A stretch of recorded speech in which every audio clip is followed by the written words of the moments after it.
Members, please, 1 minute.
Good evening, members, officers, visitors and members of the public. My name is Councillor Andy Booth. Throughout the meeting, all I would ask is you address me as chairman. I'm not a chair, I sit on a chair. This meeting may be recorded and broadcast on the council's website. It is conducted in accordance with the council's constitution, including all procedural rules which are available on the website. Agenda item number 1, emergency evacuation procedure. We are not expecting a fire drill this evening. If you do hear the bell ring, it will be for real. Please make your way in an orderly fashion to the ground floor. Do not use the elevators. If anybody has a problem getting out of the building tonight, please can you make yourself known now and we can make arrangements. Yep, thank you very much. And then Democratic Services will take good care of us and make sure the building is safe and secure before we are allowed to rejoin. Members gathered here this evening are under obligation to consider each application on its own merits. They have all seen a copy of the agenda, and I'll go through that in due course. However, it is expected that every member has read the application thoroughly before coming this evening and has not in any way predetermined themselves outside of this meeting. Any member acting as a substitute on the planning committee must have undertaken the appropriate training. It's one of the few committees at the council that we are obliged to undertake official training to sit here and make those decisions. So rest at ease, please. All members must remain in the meeting throughout the entire item that we're discussing. If they leave the meeting, they will be prohibited from voting. That's just procedural policy. I'd like to welcome members of the public that have chosen to speak this evening. You'll be aware, if not, you soon will be, that you have 3 minutes to speak. The chair directly in front of me is the speaker's chair. There is a magic one like this. There's a button to press and then you're live for 3 minutes.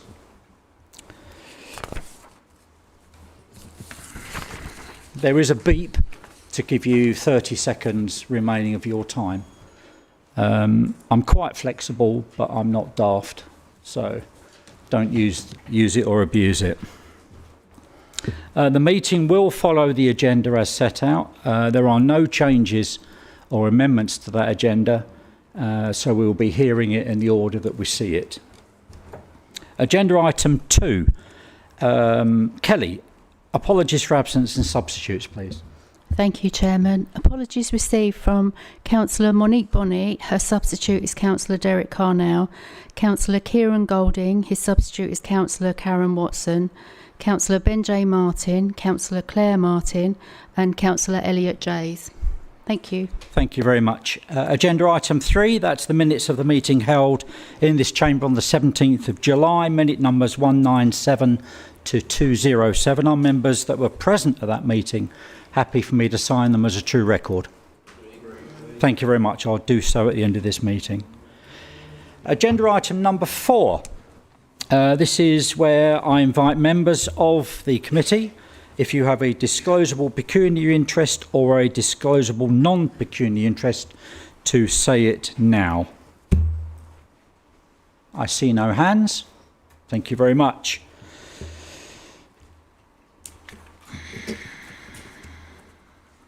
At that point, I'd like to remind the meeting that where it is possible, that a fair-minded and informed observer, having considered all the facts of the agenda, would conclude that there was a real possibility that a member might be predetermined or biased on that agenda item. The member should declare this possibility and then leave the room whilst this item is being considered. I saw no hands, so I take it that everybody will be staying for this meeting. Moving on to part B, this is reports for the Planning Committee to decide. Just moving my penalty notice for parking.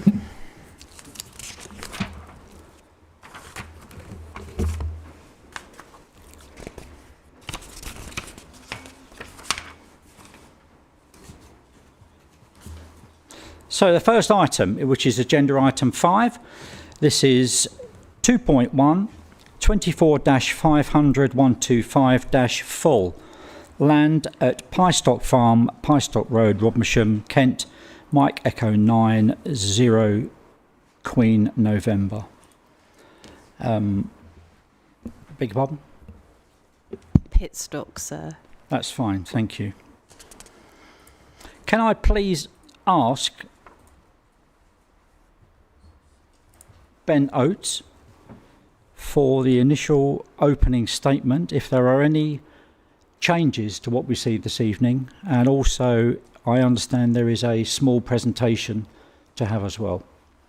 Ben, over to you. Yes, thank you, Chairman, and good evening, members. This application is for full planning permission for a proposed solar farm at Pitstock Farm. Before I provide a brief presentation of the proposal, I would like to draw members' attention to the tabled update, which was circulated on Wednesday, to update members that Rodmersham Parish Council had submitted another objection to the application over the weekend. Since the tabled update was circulated, the Kent branch of the Countryside Charity has also sent another objection to reiterate their previous concerns and highlight a recent appeal decision in Addington.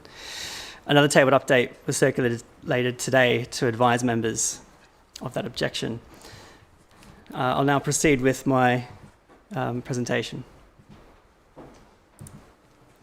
Pitstock Farm is located to the southeast of the village of Rodmersham Green and is roughly 3 kilometres southeast of Sittingbourne. The site covers an area of just under 65 hectares. The site is currently in agricultural use, consisting primarily of arable fields within a rolling landscape, separated by roads and hedgerows. A public right-of-way also runs from Rodmersham Green through to Pitstock Farmstead. This slide shows some of the key planning designations in the context of the site. I'd like to highlight the Kent Downs National Landscape is located approximately 800 metres to the south on the far side of the M2. Part of the site also adjoins a designated area of high landscape value to the west.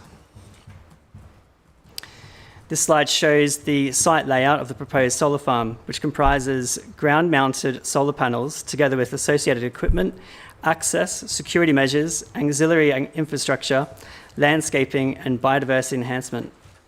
It is proposed for a temporary period of 40 years, which at the end of that period, the proposed solar farm, including associated equipment, would be decommissioned and removed from site. The site would also be restored to a state suitable for agricultural use. The proposed development would provide an export capacity of up to 41 megawatts of renewable energy at peak operation.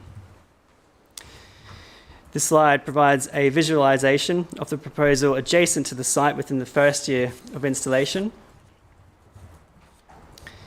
This is a visualization of the proposal from Bottles Lane within the first year of installation.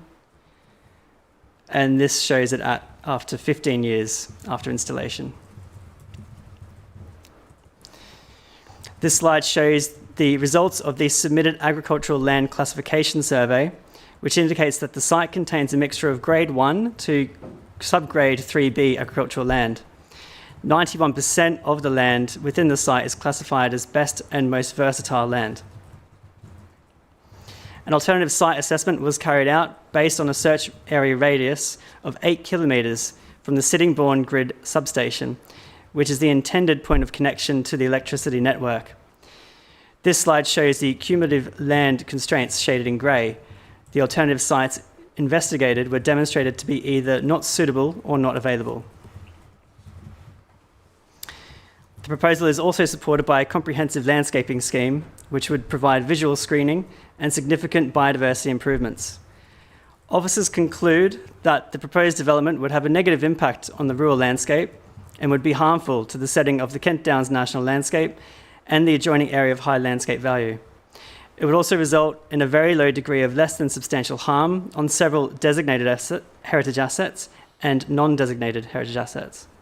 However, there is support for the development in national policy, particularly in regard to the provision of renewable energy, supporting the transition to net zero by 2050, and the significant uplift in ecological value on site. The proposed development will also help to address the climate and ecological emergency declared by the Council. Officers consider that the proposals are on balance acceptable in accordance with the MPPF and local plan policies. It is therefore recommended that planning permission be granted as set out in the officer report. Thank you very much. Right.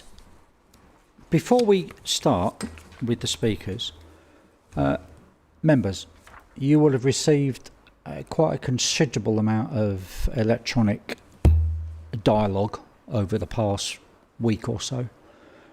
Has everybody read that? Splendid. Just to make that clear. We now have some speakers, so I welcome the speakers in order that I have them here. Firstly, Parish Councillor Richard Bush, representing Batchard Parish Council, please. I think he's on remote. Chairman, hopefully you can hear me. I can, Richard. Thank you. The next time you speak, you will have 3 minutes. Thank you. Chairman and members of the committee, Batchard Parish is against the overall scheme and has already registered its views opposing this proposal. In this short address to the Planning Committee, we wish members to consider the impact of the current traffic situation we find in our village and the surrounding areas that will be further impacted by this proposal. Currently at peak times, the inability of the Swan Street Avenue junction to cope with the volume of traffic, which was supposed to be resolved as part of the Stones Farm development, it is clear the traffic signalling improvements now installed as part of that scheme have not delivered the desired free-flowing vehicular movements that was envisaged by Kent Highways. Members, I suspect, may have personal experience of the traffic queue that forms from Swan Street Avenue and goes nearly back to Tenham each weekday morning between 8 and 9:15. When Batchard has raised concerns about enforcement of planning conditions on various schemes, the borough does not appear to have the personnel to check what is approved and actually delivered. In point 763 of the officer's report, the scheme, if approved, will generate more vehicular movements, and we are surprised that Kent Highways have no objection to this proposal other than to state close attention needs to be paid to the construction phase. Have Highways ever visited the area to witness what we all know is the situation on the ground? Can the Planning Committee ask or interpret and advise the Parish Council what the bland statement close attention means, and if measures to control traffic are to be put in place, what are they, and under whose jurisdiction will they be monitored and enforced? For the construction of this site, once leaving the A2, Pantley Lane Bacchar will be the most likely route for the construction traffic on their way to the site. This is also the diversion point from the A2 when SAT navigation systems reroute traffic through Bacchar, then Rodmersham, Tunstall, to avoid the congestion in Sittingbourne. Kent Highway's position in not objecting to this scheme is also confusing, as Pantley Lane and School Lane Bacchard, the only two routes that you can use to move up to the site, have already been designated as unsuitable for heavy goods vehicles, and Pantley Lane will be the primary onward route that then leads into very narrow rural roads. This application and its impact cannot be fully understood, we believe, until the Planning Committee and the public inquiry have decided on the Highstead Park application. In conclusion, bearing fruits 2031, the Swale Local Plan, under its core planning policy, aims for adverse impacts to the environment from construction and occupation and housing are minimised. Do members of the Planning Committee truly believe, if they accept the recommendation to approve this application, but also having contemporaneous knowledge of the traffic situation in the local area and its likely adverse environmental impact, it would not be in conflict with their adopted policies if they approve this scheme? Thank you. Thank you, Councillor Bush. Parish Councillor Duncan Barnett, please, or Burnett, representing Rodmersham Parish Council.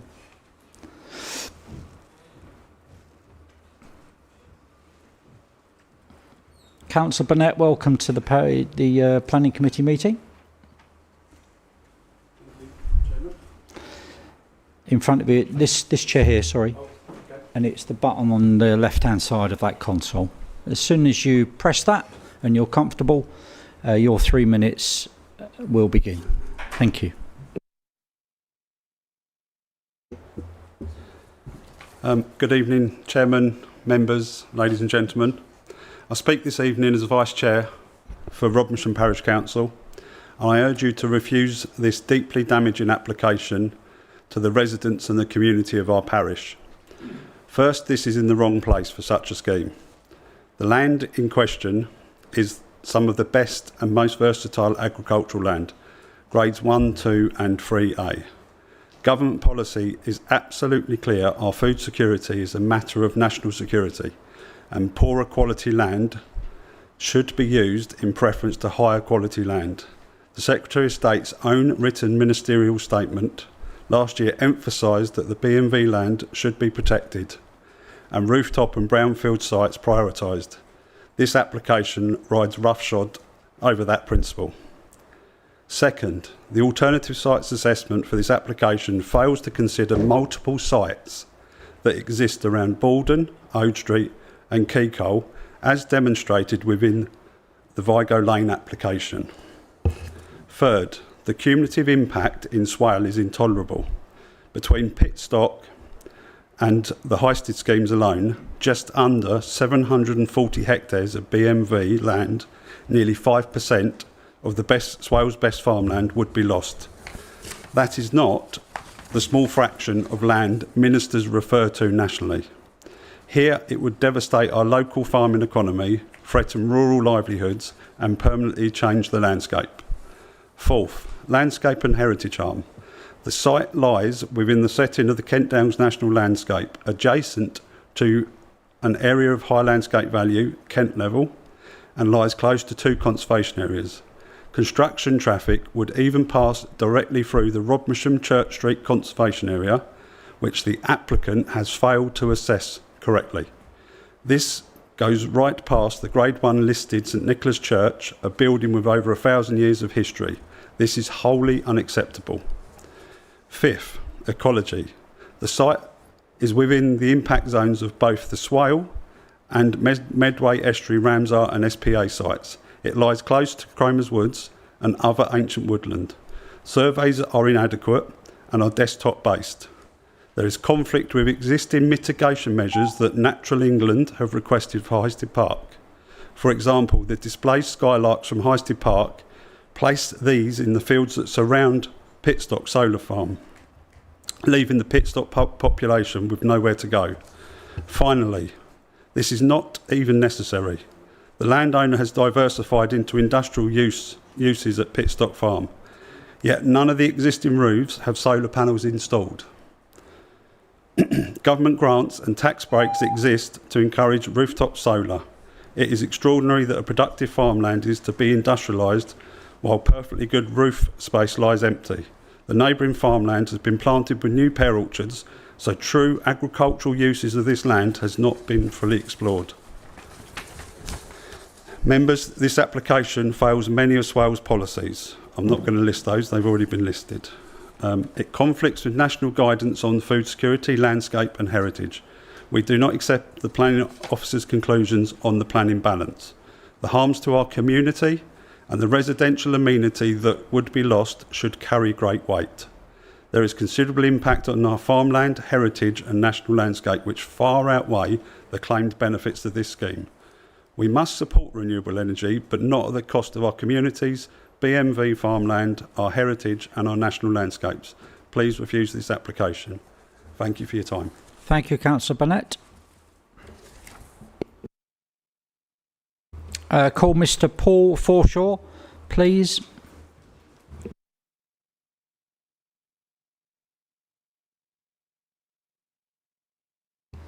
Welcome, Mr. Forshaw. Same procedure. There's a seat, there's a button. As soon as you press it, you are away. Perfect. Thank you. Okay, good evening everybody. My name is Paul Forshaw. I'm an objector to the application. Having reviewed the latest submission from Rodmersham Parish Council, the committee should be aware that the case officer's paper is misleading. It is procedurally and technically flawed and lacks the detail and evidence to substantiate the sweeping statements and assumptions which he has made. Moreover, the timing of his paper is reckless. The committee must appreciate that if they decide to follow the case officer's recommendation, they will be exposed to legal challenges. The key points. There are material indistinguishable planning issues which are relevant to both the Highstead and Pitstock applications and the cumulative effect of both schemes. From a procedural perspective, it's highly concerning that the planning department could be deliberating on Pitstock when a recommendation for approval would undoubtedly fetter the outcome of the lengthy and nationally high-profile Highstead public inquiry. The applicants have misled interested parties by understating the impacts of the Pitstock scheme. They've been forced to resubmit nearly all reports under challenge, often on multiple occasions, evidencing complete lack of integrity, credibility and reliability. The Glinton Glare survey, now in its 5th iteration, continues to exclude the affected properties and to misrepresent views from the adjacent residential dwellings. Many of the statutory consultees appointed by SPC have produced only desktop reports, refusing to visit the site. Given the application, the size of the application, the rural location and the advanced stage of the planning committee, this is unacceptable. The generic advice issued is incomplete and flawed, leading to material oversight and misjudgments. The case officer confidently states, it is considered that the proposal would not result in a harmful loss of agricultural land, a truly bizarre statement. Less than 5% of land in the UK is classified as Grade 1. It's very rare. So why should Pitstock, with a high proportion of Grade 1, be taken out of cereal production for the next 40 years? The national food security crisis is already upon us. There are far more suitable flat, regularised parcels of land of lesser agricultural importance in the UK. Pitstock is a rolling, irregular site. The western site, which has been tacked on, is an entirely incongruous addition, added purely to squeeze the financial profit. By the applicant's own optimistic capacity projections, the entire 65 hectares would still produce less electricity than one single offshore wind turbine. Yes, one turbine, a single propeller. And we would lose over 400 tonnes per annum of cereals. The visual impact has been grossly understated, showing the case officer has failed to properly understand the site. Please refer to the accompanying photographic images, which I know the ward member circulated from Bottles Lane. No attempt has been made to gain access to the confines of the affected properties, and no images have been taken looking back towards those impacted properties. Procedurally, the case officer could have done this as part of his due diligence. Given topography, no amount of screening could shield the proposed solar farm from these private dwellings overlooking the site. These properties have uninterrupted views from multiple windows at ground and first floor levels. Failure to take this into account is evidence of procedural unfairness, a lack of due care and responsibility, leaving SBC very exposed. The only financial beneficiaries of the proposed solar farm are a private individual and Voltalia. There's no community fund and no proposed compensation for affected residents. The applicant is not a farmer seeking to reinvest into his agricultural business, as the case officer baselessly asserts, but a speculator. He has no in-hand farming business, preferring to lease all his land to third-party tenants, noting that includes his previous 25-hectare solar farm at Tong, which he did with Voltalia again.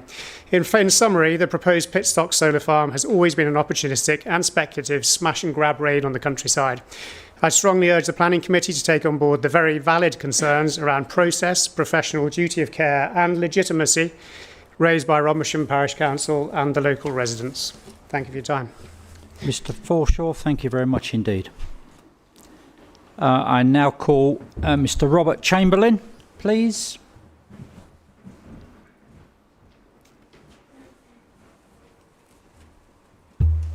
Mr. Chamberlain, good evening. Not sure if you've been here before, but left-hand button and you're speaking as the applicant.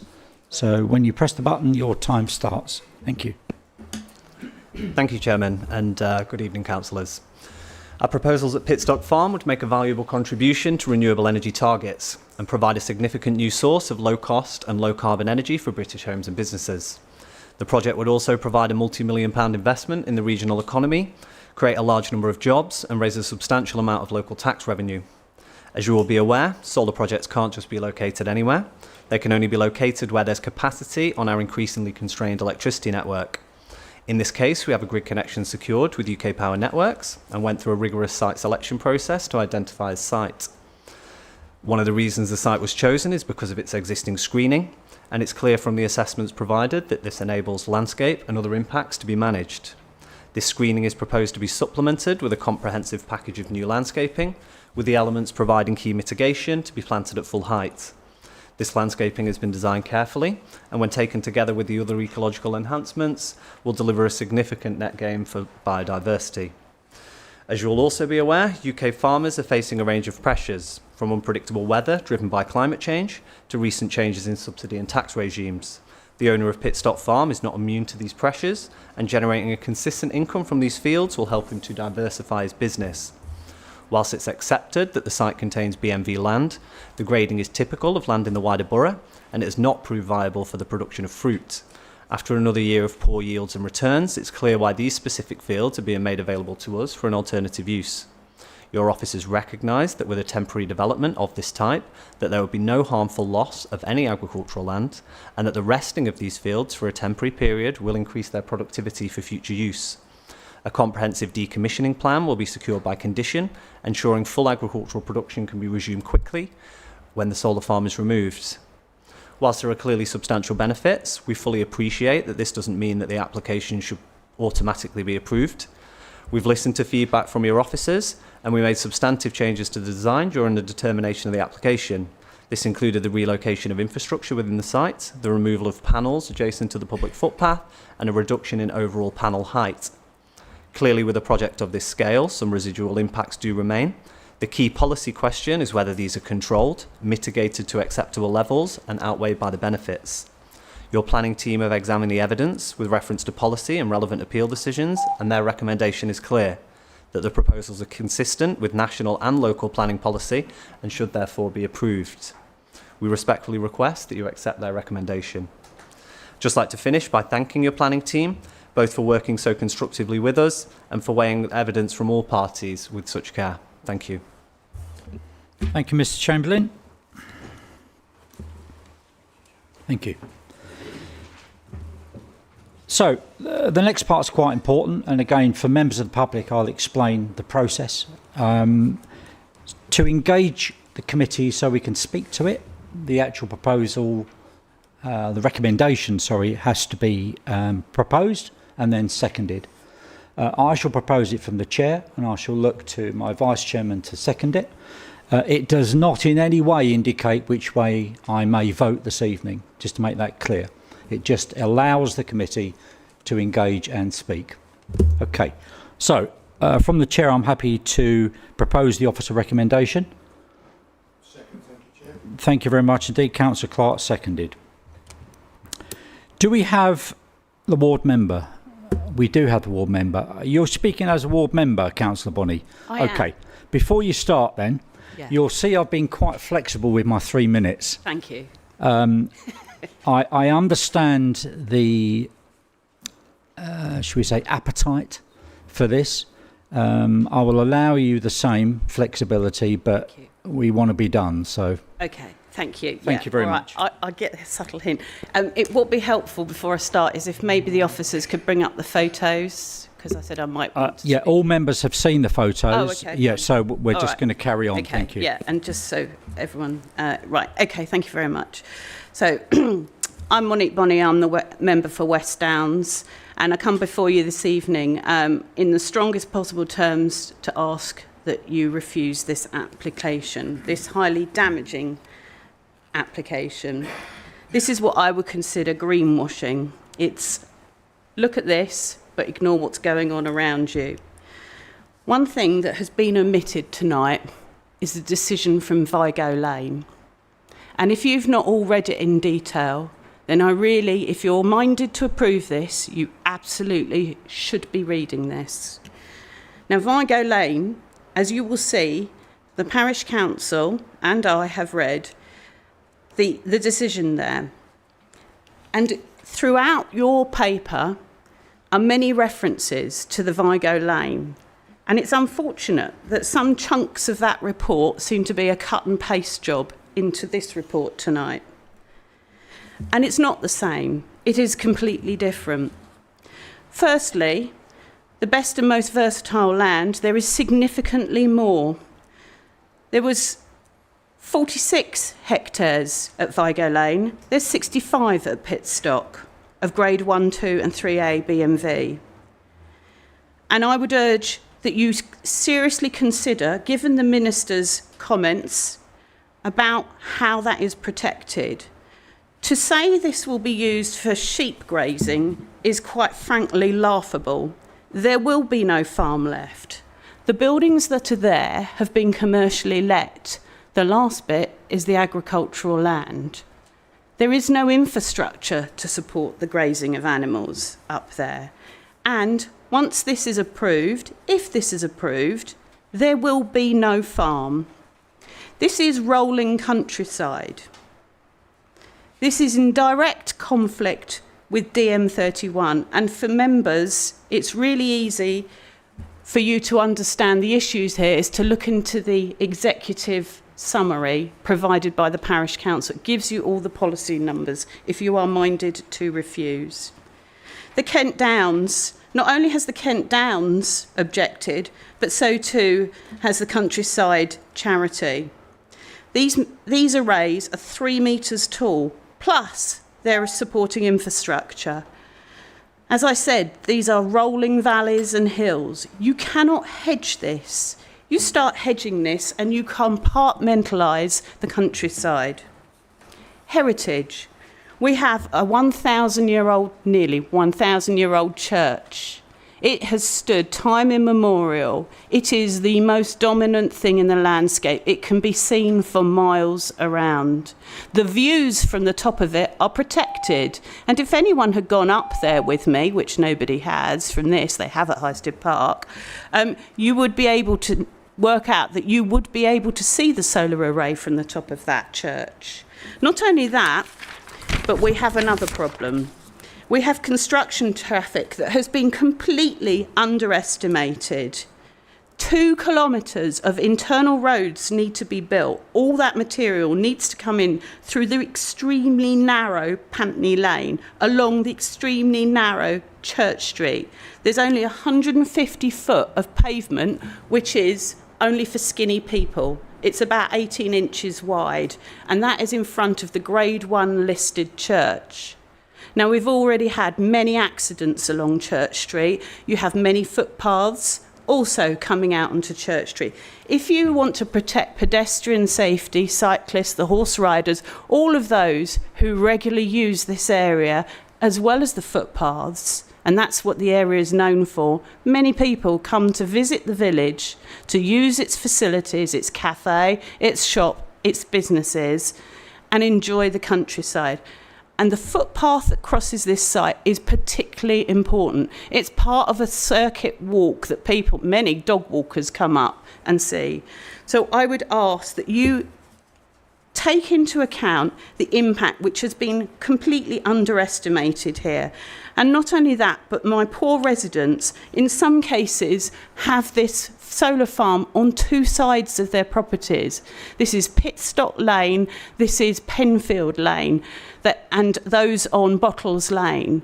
As you'll see, you can't screen this with hedging, and again, you will compartmentalise and shrink that vista.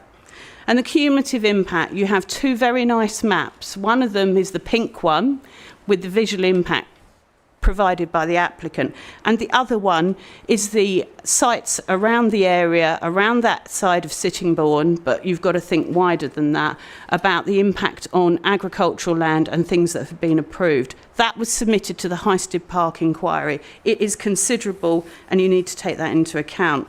And also the mitigation for the things like the skylarks. I mean, it seems completely bonkers to have agreed with Natural England an enormous site of skylark mitigation, as well as having all the badger sets to give them a perfect picnic for breakfast. But in the middle of it, you will have 7 million square feet of solar farm.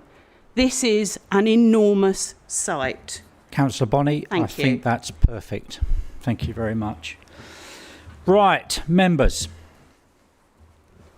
Any questions? I saw Councillor Clark first, then Councillor Winklis. Yeah, thank you, Chairman. I've read through this report quite thoroughly, and then I chose to do some research. And I found some research, some pieces from lots of inspectors' decisions over recent times where legitimately planning committees have refused solar farms on best and most versatile agricultural land, and that has been upheld by the inspectors when it has been taken to appeal. I believe one of our previous speakers mentioned this, but it takes, as a general rule, it takes 200 acres or 80 hectares to generate the same amount of electricity annually as one single offshore wind turbine. This represents a grossly inefficient use of previous land, whatever its quality. Solar farms at best generate ragged supplies of electricity because of the random instances of cloud, overcast skies which reduce electricity generation from the panels, and at night they produce absolutely nothing, but electricity is used 24/7, as we all know. And in the evening and dark time it can be more electricity can be used than during the daytime. With hardly any electricity produced during the winter, the average energy produced by a solar farm is only 11% of the installed capacity of the panels. Solar farms produce their maximum electricity in the summer when demand for electricity is at its lowest, leading to a high wastage of energy because unused electricity cannot be identified and stored like gas. It just leaks away. Solar farms normally have only just one connection with a low voltage distribution system, and therefore zero network connectivity with the national grid. In contrast, North Sea offshore turbines hook directly to the national grid.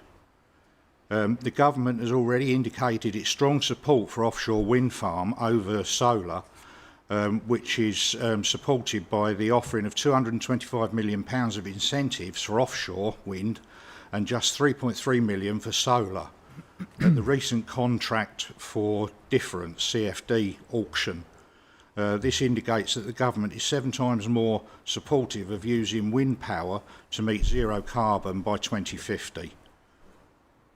I could go on with those, Mr. Chairman, but there is quite a lot more. Please don't, In Councillor. conclusion, In essence, there is no justifiable reason for constructing solar farms on fertile farmland because food security must remain paramount forever.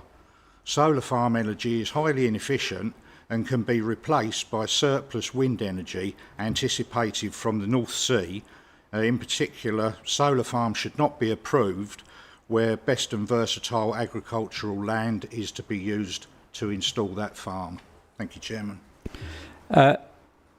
Thank you, Councillor Clark. I'm going to stay at this point.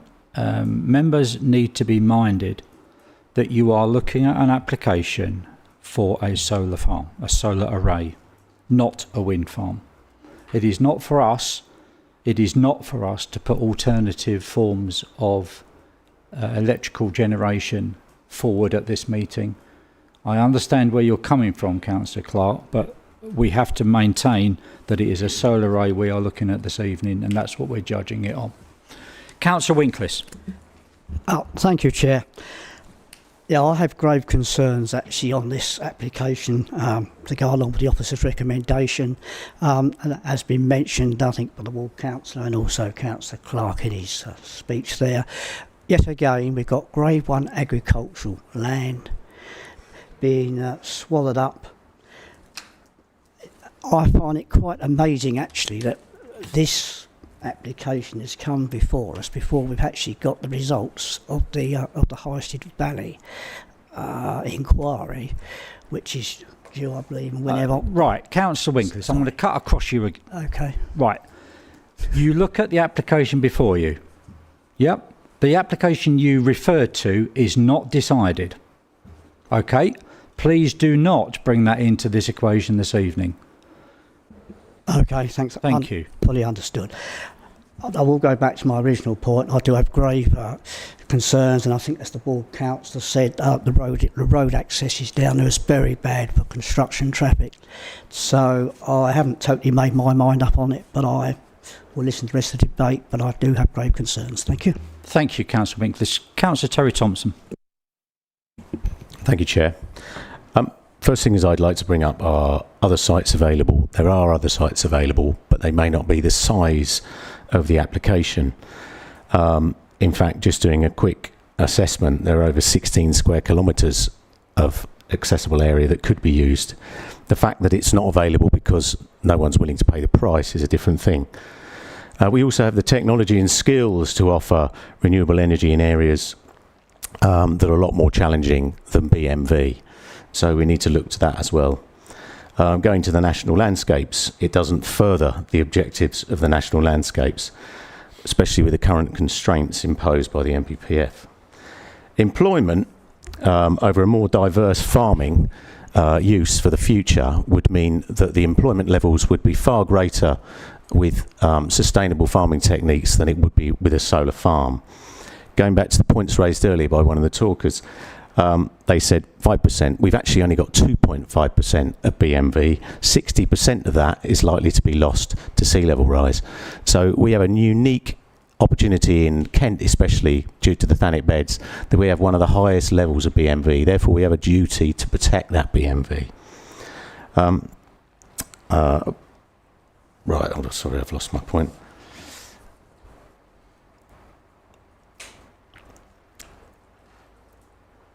And yeah, going back to farming techniques, when they were saying that certain levels of nutrition were low due to high input farming, that's inevitable because of erosion and the types of inputs and sort of left blank soil. Whereas if you turn that back to organic, intensive, diverse farming, you'd get those nutrient levels back up in less than 3 years.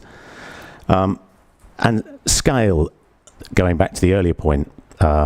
What we're looking at here, the reason its size has increased so much is for private profits. It isn't going to be sort of fed back down to us. It won't trickle down. We won't see a reduction in our electricity bills. All they'll see is an increase in their profits. As landowners and stewards, we have a moral duty to protect and enhance our natural and farmed areas for future generations. We need to bear that in mind when we make decisions. 40 years is a very long time, and in that time they're saying by 2100 we will have lost 60% of our Grade 1 land. Therefore, we would have lost a considerable amount more in 40 years' time, and the industrialisation of our farmland is not acceptable. Thanks. Thank you, Councillor Thompson. Councillor Speed, then Councillor Marchington. Thank you, Chairman. This farm was advertised for lease a few years ago, and it was described as 158 acres of predominantly Grade 1 with some Grade 2 agricultural land. So this clearly, by the landowner's own admission, is the best quality BMV farmland, 65 hectares of it, and that makes it important to our food security, as has been mentioned. The NPPF says that development on BMV should only happen when clearly justified, demonstrating that other less valuable land is not available. In my view, solar panels should be on rooftops and on brownfield sites, not carpeting BMV, albeit for 40 years.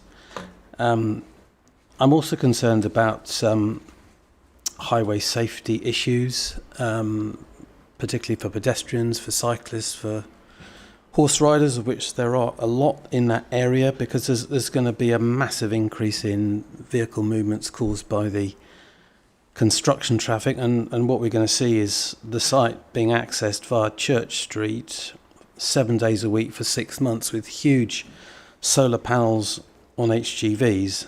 And I know the area quite well. I mean, if you take the bend from Pantony Lane into Church Street, it's really narrow, and I don't know how these massive HGVs are going to navigate that. Pantony Lane itself is two-way single carriageway, no central line markings. It isn't wide enough to take two-way traffic in quite a few places across its length, and it's actually classified as unsuitable for HGVs, but the proposal would see HGVs thundering down there for 6 months. Similarly in Church Street, I mean, I've seen a hay lorry hitting the tree canopy along Church Street just by Pitstock Road, and a hay lorry is smaller than a solar panel on an HGV, so we're going to see the decimation of the trees there. The MPPF says quite clearly that development should be refused on highways grounds if there would be an unacceptable impact on highway safety, or the residual cumulative impacts on the road network would be severe. And in my view, introducing this volume of construction traffic over a 6-month period would be severe. We've also got our own policy, DM26, which covers rural lanes, and that states that planning permission should not be granted for development would either physically or as a result of traffic levels significantly harm the character of rural lanes. And I think the level of vehicle movements that we would see would significantly harm the character of Pantony Lane, Church Street, Green Lane and Pitstock Lane. I've also got concerns about the impact on the heritage setting. We've got important historical structures, in particular the Grade 1 St Nicholas Church. Its setting is a major part of its significance, and a solar farm development would deprive it of that context. It would also be highly damaging to the Church Street conservation area and also the Kent Downs national landscape. I've got other concerns as well. I mean, the ecology, biodiversity, impact of public rights of way.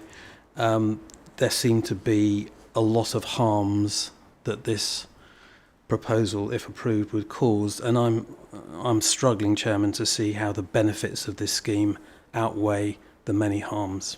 Thank you, Chairman. Thank you, Councillor Speed. Councillor Marchington, then Councillor Stephen. Thank you, Chair. I'm not going to try and disagree or dismiss previous reports and speakers, of which we've got stacks and stacks to look at. But you have to look a little bit at the other side of the field, you know, and other thing. We in the UK can no longer produce enough arable food for our population. We know this, it's been like it for some time. Therefore, that's why we have to import food from other countries but they can produce it at a far lower cost than the UK can, much lower.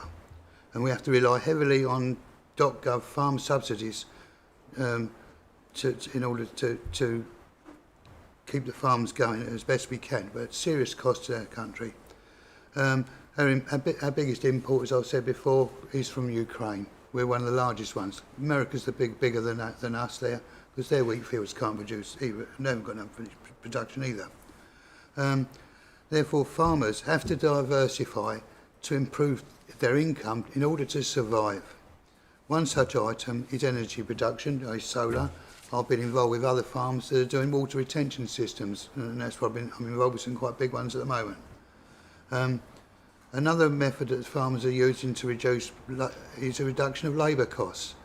They stop direct employment and use companies that supply labour at their own cost, plus pay 20% of the market value direct to the farm owner.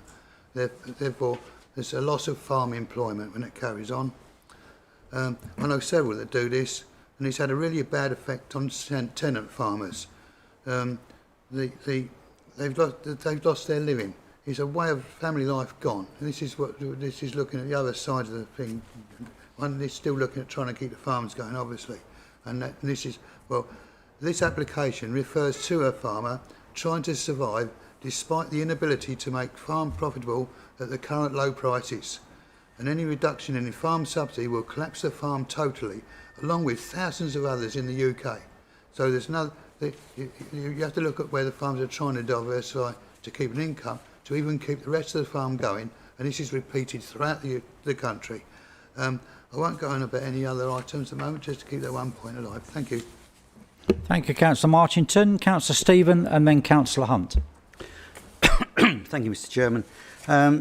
My concern here is the views from some of the properties that will be that are around this site.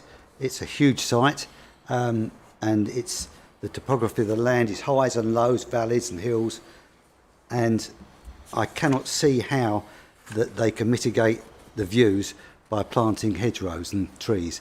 I've looked at some of these photographs provided by the ward councillor, and in my view, they're all looking down onto this site. And as it says here, that this was in mid-August when both trees and hedgerows were at their fullest, and yet you can still see all the farmland completely. And I don't think by planting anything there, unless it's 40 to 50 foot high, you are going to mitigate the actual site of these solar panels. Now, plus the fact there's going to be a lot of hedgerows that will be taken down, trees to accommodate this, and that cannot be mitigated easily or quickly. And by saying we're going to get extra power from this as an advantage, as we've already established, one windmill can take the lot. So I don't agree with what's been said here about trying to hide up this solar farm. Thank you.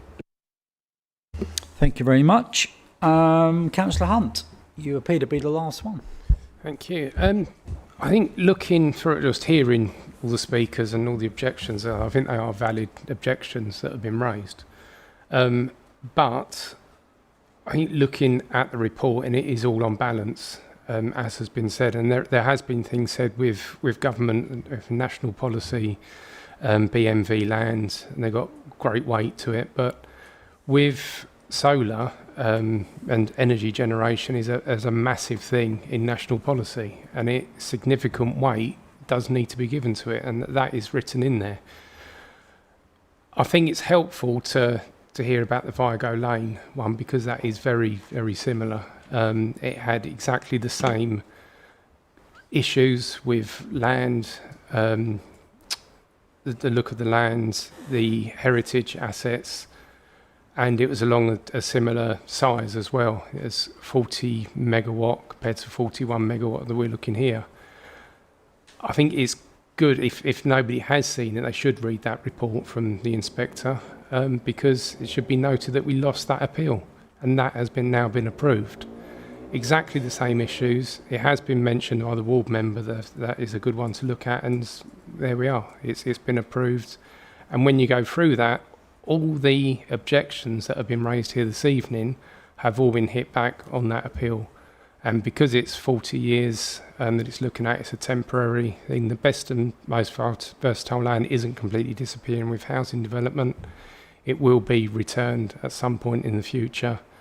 And that is a significant thing that has to be considered, and that has been done in other appeals. So I think all valid. And I will just say as well, I think it does need to be a change in national policy. We should be putting solar farms, solar panels on roofs and everything else, but that policy isn't there yet, and that needs a change for us to be able to agree that. So I think as the officer has made the balance and looked at it, I can't see any way that we could refuse it. And if we did, we would just lose that appeal like a lot of other things that we have done. Thank you, Councillor Hunt. Oh, now they come. Councillor Kavanagh and then Councillor Carnell. Thank you, Chairman. Following on from Councillor Hunt, 7.63. Highways don't think there's a problem with the roads. We've discussed this with so many other applications. If Highways, the statutory authority, says there's no problem, we haven't got a leg to stand on. We've got to be mindful, if we're going to turn this down, is it going to be overturned? We've got to stick to the rules that we've got now, whether we think they're right or not. Yes, I agree. Solar panels should be on roofs, but this is not the application in front of us. And this company presumably doesn't want to put solar panels on all the roofs in my ward.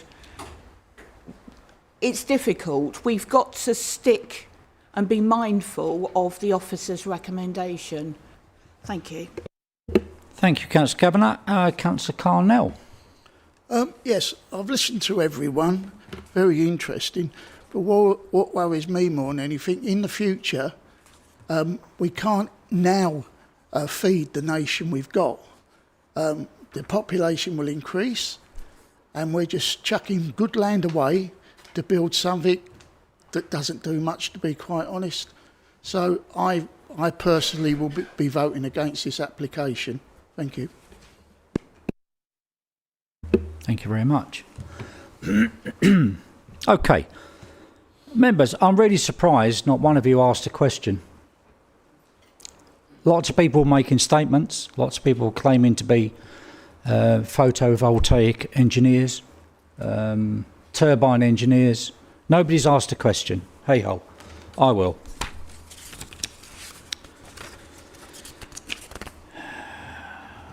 Page 13. I'm going to ask about mitigation from the client with regards to officer proposals. Now, there's one in the centre of that page which says that the solar panel height, reduced height of the solar panels from 3.4 metres to 3 metres in height. What else have the officers agreed with the client from the original application, please? Thank you, Chairman. So yes, page 13 of the report at paragraph 3.5 sets out the revisions.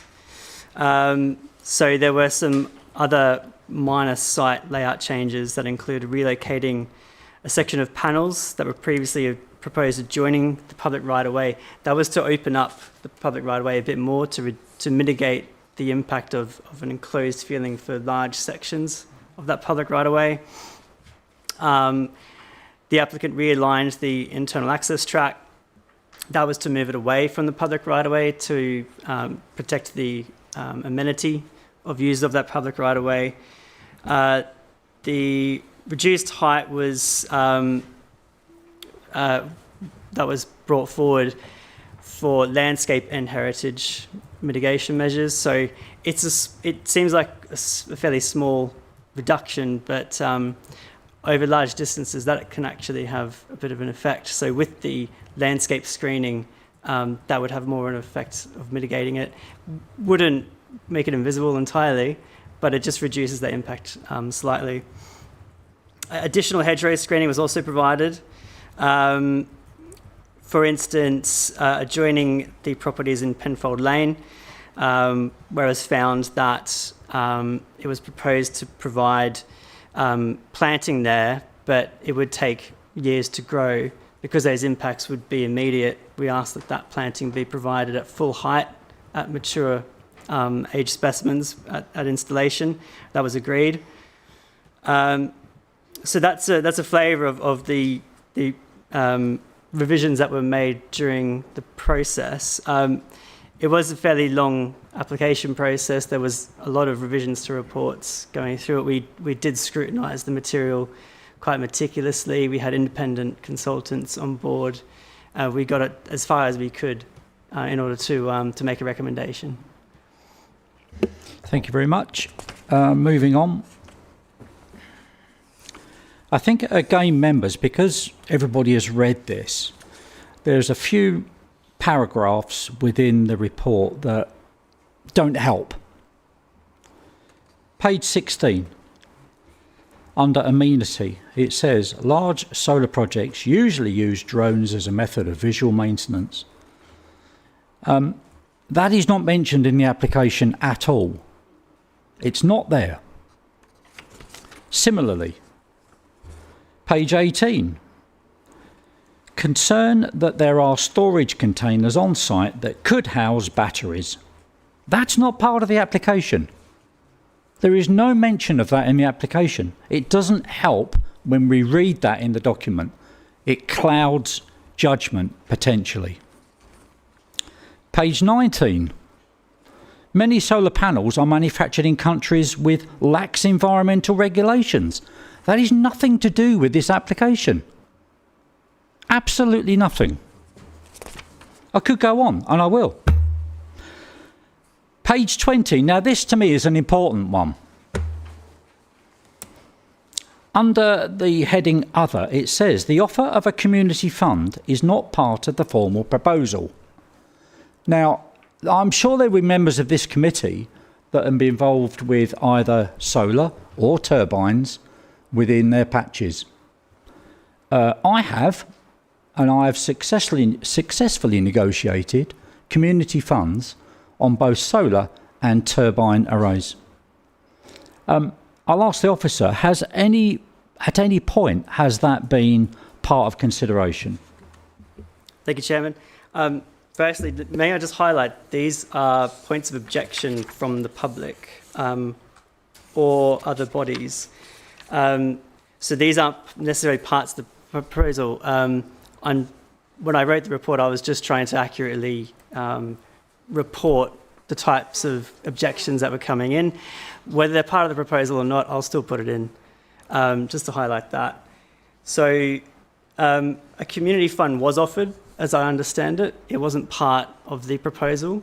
The concern that was raised by this particular objection was that the applicant is not willing to make that community fund as part of the proposal. If it did come in, though, I don't know if this would be appropriate to be secured as part of a planning application, because mitigation measures need to be able to meet the SIL regulation tests. It needs to be relevant, necessary to make it acceptable in planning terms in regards to policy. So it probably would have been ill-advised for the applicant to actually try and secure that in the application. But I understand they did offer it. I don't know if it was accepted. Okay, thank you. And I understand the point about some of those commentaries are made by members of the public, but it is still in our agenda pack. A comment was made earlier this evening about finance and the operator of the proposal and the amount of money they may or may not make. That is not a planning consideration. It doesn't matter if they don't make any money out of it. That's their concern, not ours. And similarly, much has been made about a right to a view. Now, members, you've all undertaken planning training. And it states quite clearly in planning training that you don't have a right to a view. I know there are exceptions to that rule, but in this instance, you don't have a right to a view. Okay, I've seen no more hands. What I'm going to do now, and this is because of the gravity of what we're about to decide, I'm going to call an adjournment for 10 minutes. If you wish to take a toilet break, please do so. But please be back in this chamber as by that clock, 8:20. Okay, 8:20 we will reconvene. Thank you.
Thank you, members, for bearing with us.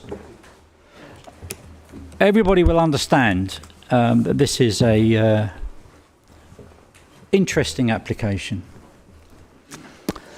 Be under no illusion, I take these very seriously indeed. So, we now go through a process. It has been proposed and it has been seconded for approval as per the officer's recommendation. I shall call for a vote, but before I do that, members just need to be minded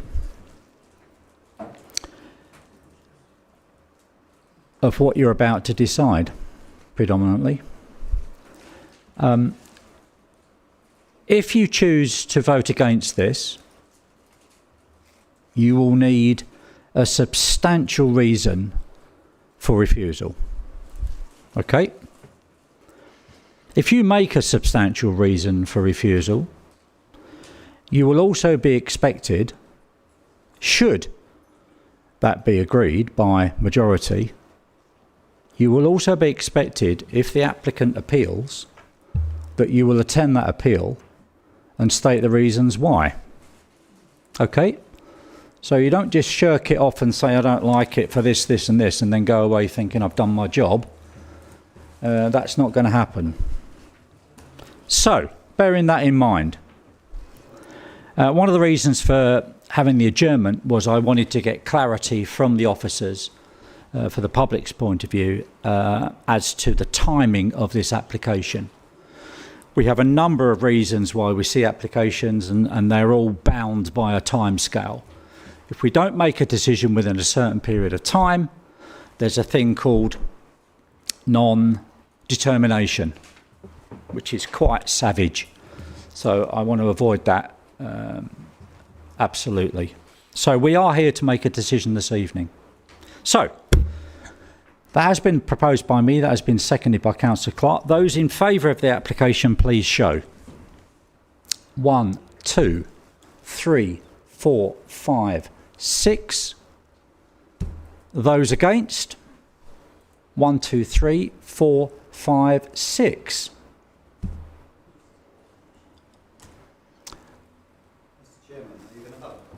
I did vote. I did. I was the number 6.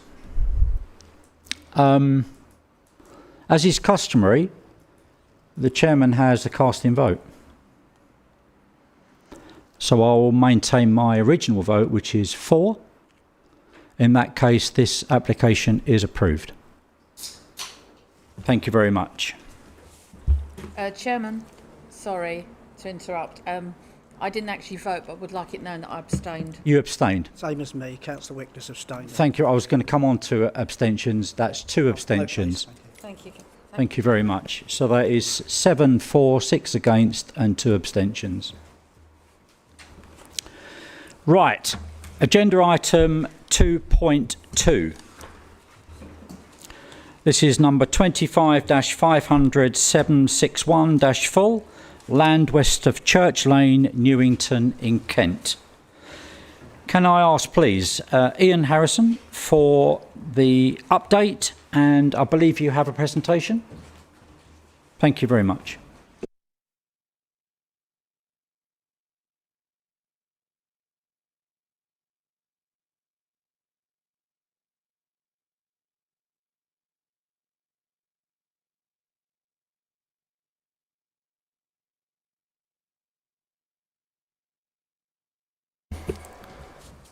Thank you, Chairman. Evening, councillors, members of the public.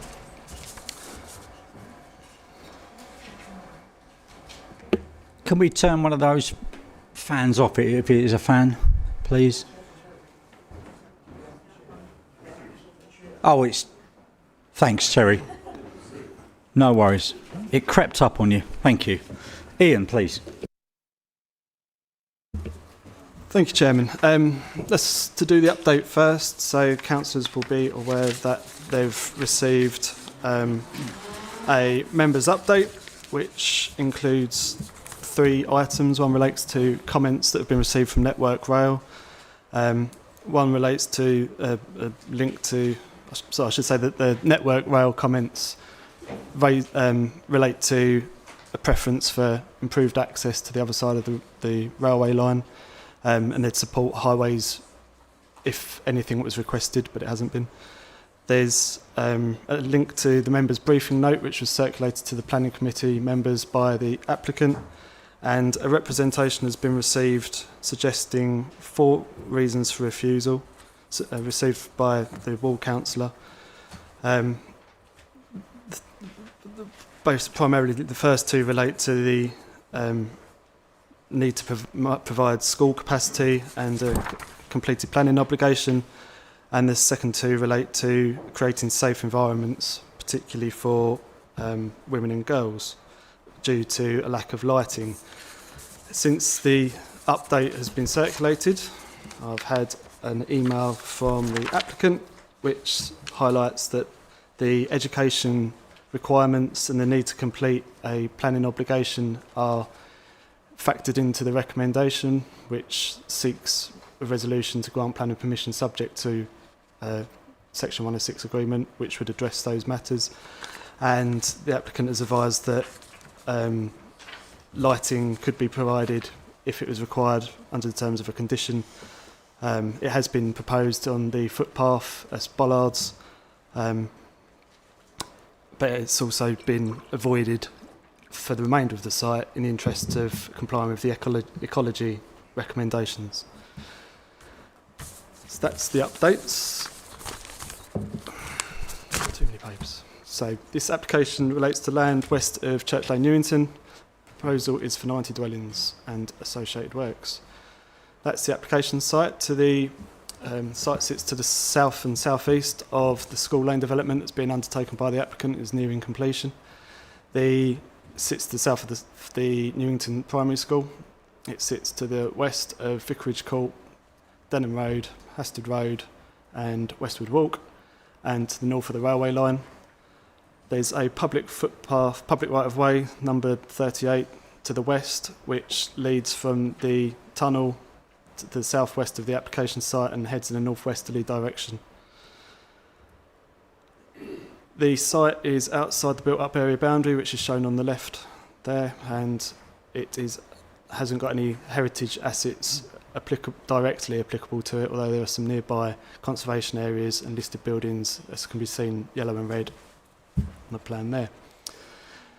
As said, the application is for 90 dwellings with an vehicle access from Denham Road, footpaths to the southwest to link to the existing public right-of-way, and a footpath leading out to Westwood Walk. There's also an access proposed for emergencies at the northwest of the site, leading into the currently constructing school lane development. The proposed dwellings there's 90 dwellings, 4 one-bed flats, 4 two-bed flats, 13 two-bed houses, 38 three-beds, and 31 four-bed houses. That's the arrangement of the housing. That's the arrangement of the affordable housing. There's 36 affordable, 4 one-beds, 17 two, 14 three, and 1 4-bed unit. The applicant is proposing 90% shared ownership, 10% rented on the affordable, with a cascade being built into the 106 to enable it to go to 50-50 if a registered provider doesn't take it up at the preferred mix. This plan shows the routes through the site that are proposed, including the footpaths that I've mentioned. In order to create a safe access that's acceptable to the Highway Authority, the applicant is proposing, in conjunction with the Highway Authority, the provision of parking restrictions. These are shown around the access to the site on the plan to the left. On the right is the parking restrictions further up that would be proposed further up Church Lane, closer to the junction with the A2, and keep clear signage would be proposed. The reason for these is to, because of the narrowness and the need to parked cars, and the extra traffic caused by the development, this would create an extra long waiting area if it should be needed to avoid cars backing up onto the A2. That's what this proposed for. The plans is at 90 houses and flats. They're from a consistent material palette. All the buildings would be two-storey, apart from or single-storey in the form of garages and cart lodges. The bottom middle is the flats above garages, which there's 2 proposed of, and the bottom right is the flats. The rest are other houses. These are computer-generated images that have been prepared by the applicant. And then the remainder of my presentation is photos of the site. So this is where the access would be from Denham Road, and on the right-hand side, the access, well, the junction of Denham Road and Church Lane. Various images of the access and the surrounding area. On the right is the route through to the public right-of-way and then into the field beyond at the top right. I'm sure you're familiar with the bridge in Newington, but there it is in case you didn't.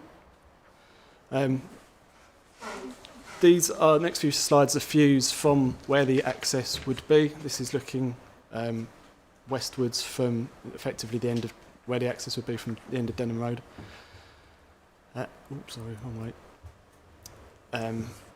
One to the left looks southwards towards the railway line, and one to the north looks northwards towards the School Lane development. This was taken March-ish, so that's why there's no leaves on trees. It gives you a chance to see what it would be like in winter as opposed to summer. And as you can see, the School Lane development is just nearing completion when I was there, and it's progressed since. This, the view to the south towards the railway line. Again, a few photos from, this is towards the site from where the public right-of-way is, and that's the view in summer. That's the view of the site from the public right-of-way, again in summer. I didn't do it in winter, I'm afraid. You can see the School Lane development was progressing, and the listed church is on the left-hand side beyond that housing. These are photos of the neighbouring properties that are closest to the access. The bottom right is the side elevation of the closest property in Denham Road, which has its conservatory extension facing towards the application site. It's a longer view at the top of all the properties, including Vicarage Court and Hasted Road. Two on the left are Westward Walk, and then the view from the top part of the application site towards those neighbouring properties. So you can see that they were looking out toward, their rear elevations are looking out towards the application site. The large tree at Westward Walk is there. The footpath would lead around it. That's the end of the presentation. The officer's report identifies that there is conflict with the development plan in the form of, by being outside the settlement boundary, it's not in accordance with the settlement strategy. There would be a loss of best and most versatile agricultural land, and there's a small degree, in our perspective, of landscape harm that conflicts with DM14. The MPPF is a material consideration, as you've heard me preach before. It's in a significant way. Because we haven't got a 5-year housing land supply, you're required to do a balancing exercise. We should be granting planning permission unless adverse impacts would significantly and demonstrably outweigh the benefits. In terms of the benefits, there's the 90 housing, there's the affordable housing, there's a supply of achieving a biodiversity net gain that it slightly exceeds the 10% minimum. There'd be an energy efficiency benefit through all of the dwellings having air source heat pumps. There's the public footpath, and there's the economic benefits. The harms I've already mentioned. Weighing the two against each other, we've concluded that the benefits outweigh the harms, and then the MPPF and the accordance with it outweighs the conflict with the development plan. And that's why I've recommended approval, subject to conditions and the completion of a Section 106 agreement for the matters that are set out in the report. Thank you, Chairman. Thank you, Ian. Okay, we have some speakers. Can I please invite Parish Councillor Stephen Harvey, representing Newington Parish Council. Mr Harvey, please.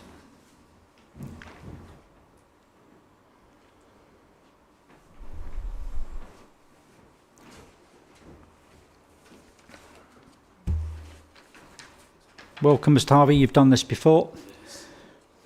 As soon as you press the button, you have your approximate 3 minutes. Thank you.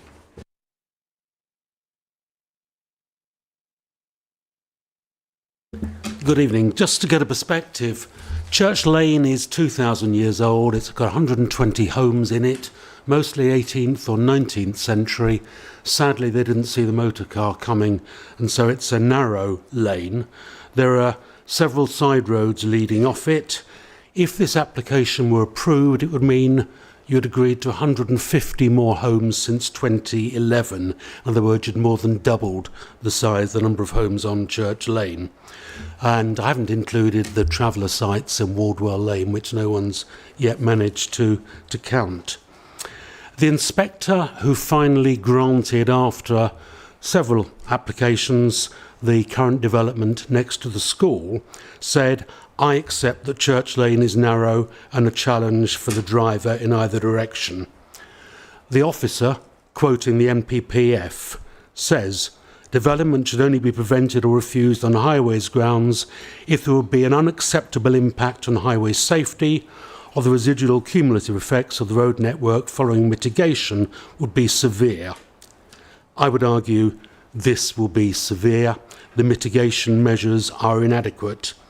That homes will lose their on-street parking. They've got a vague offering of something in the nearby development, unclear who could use it, unclear what it would cost them, unclear what the security would be.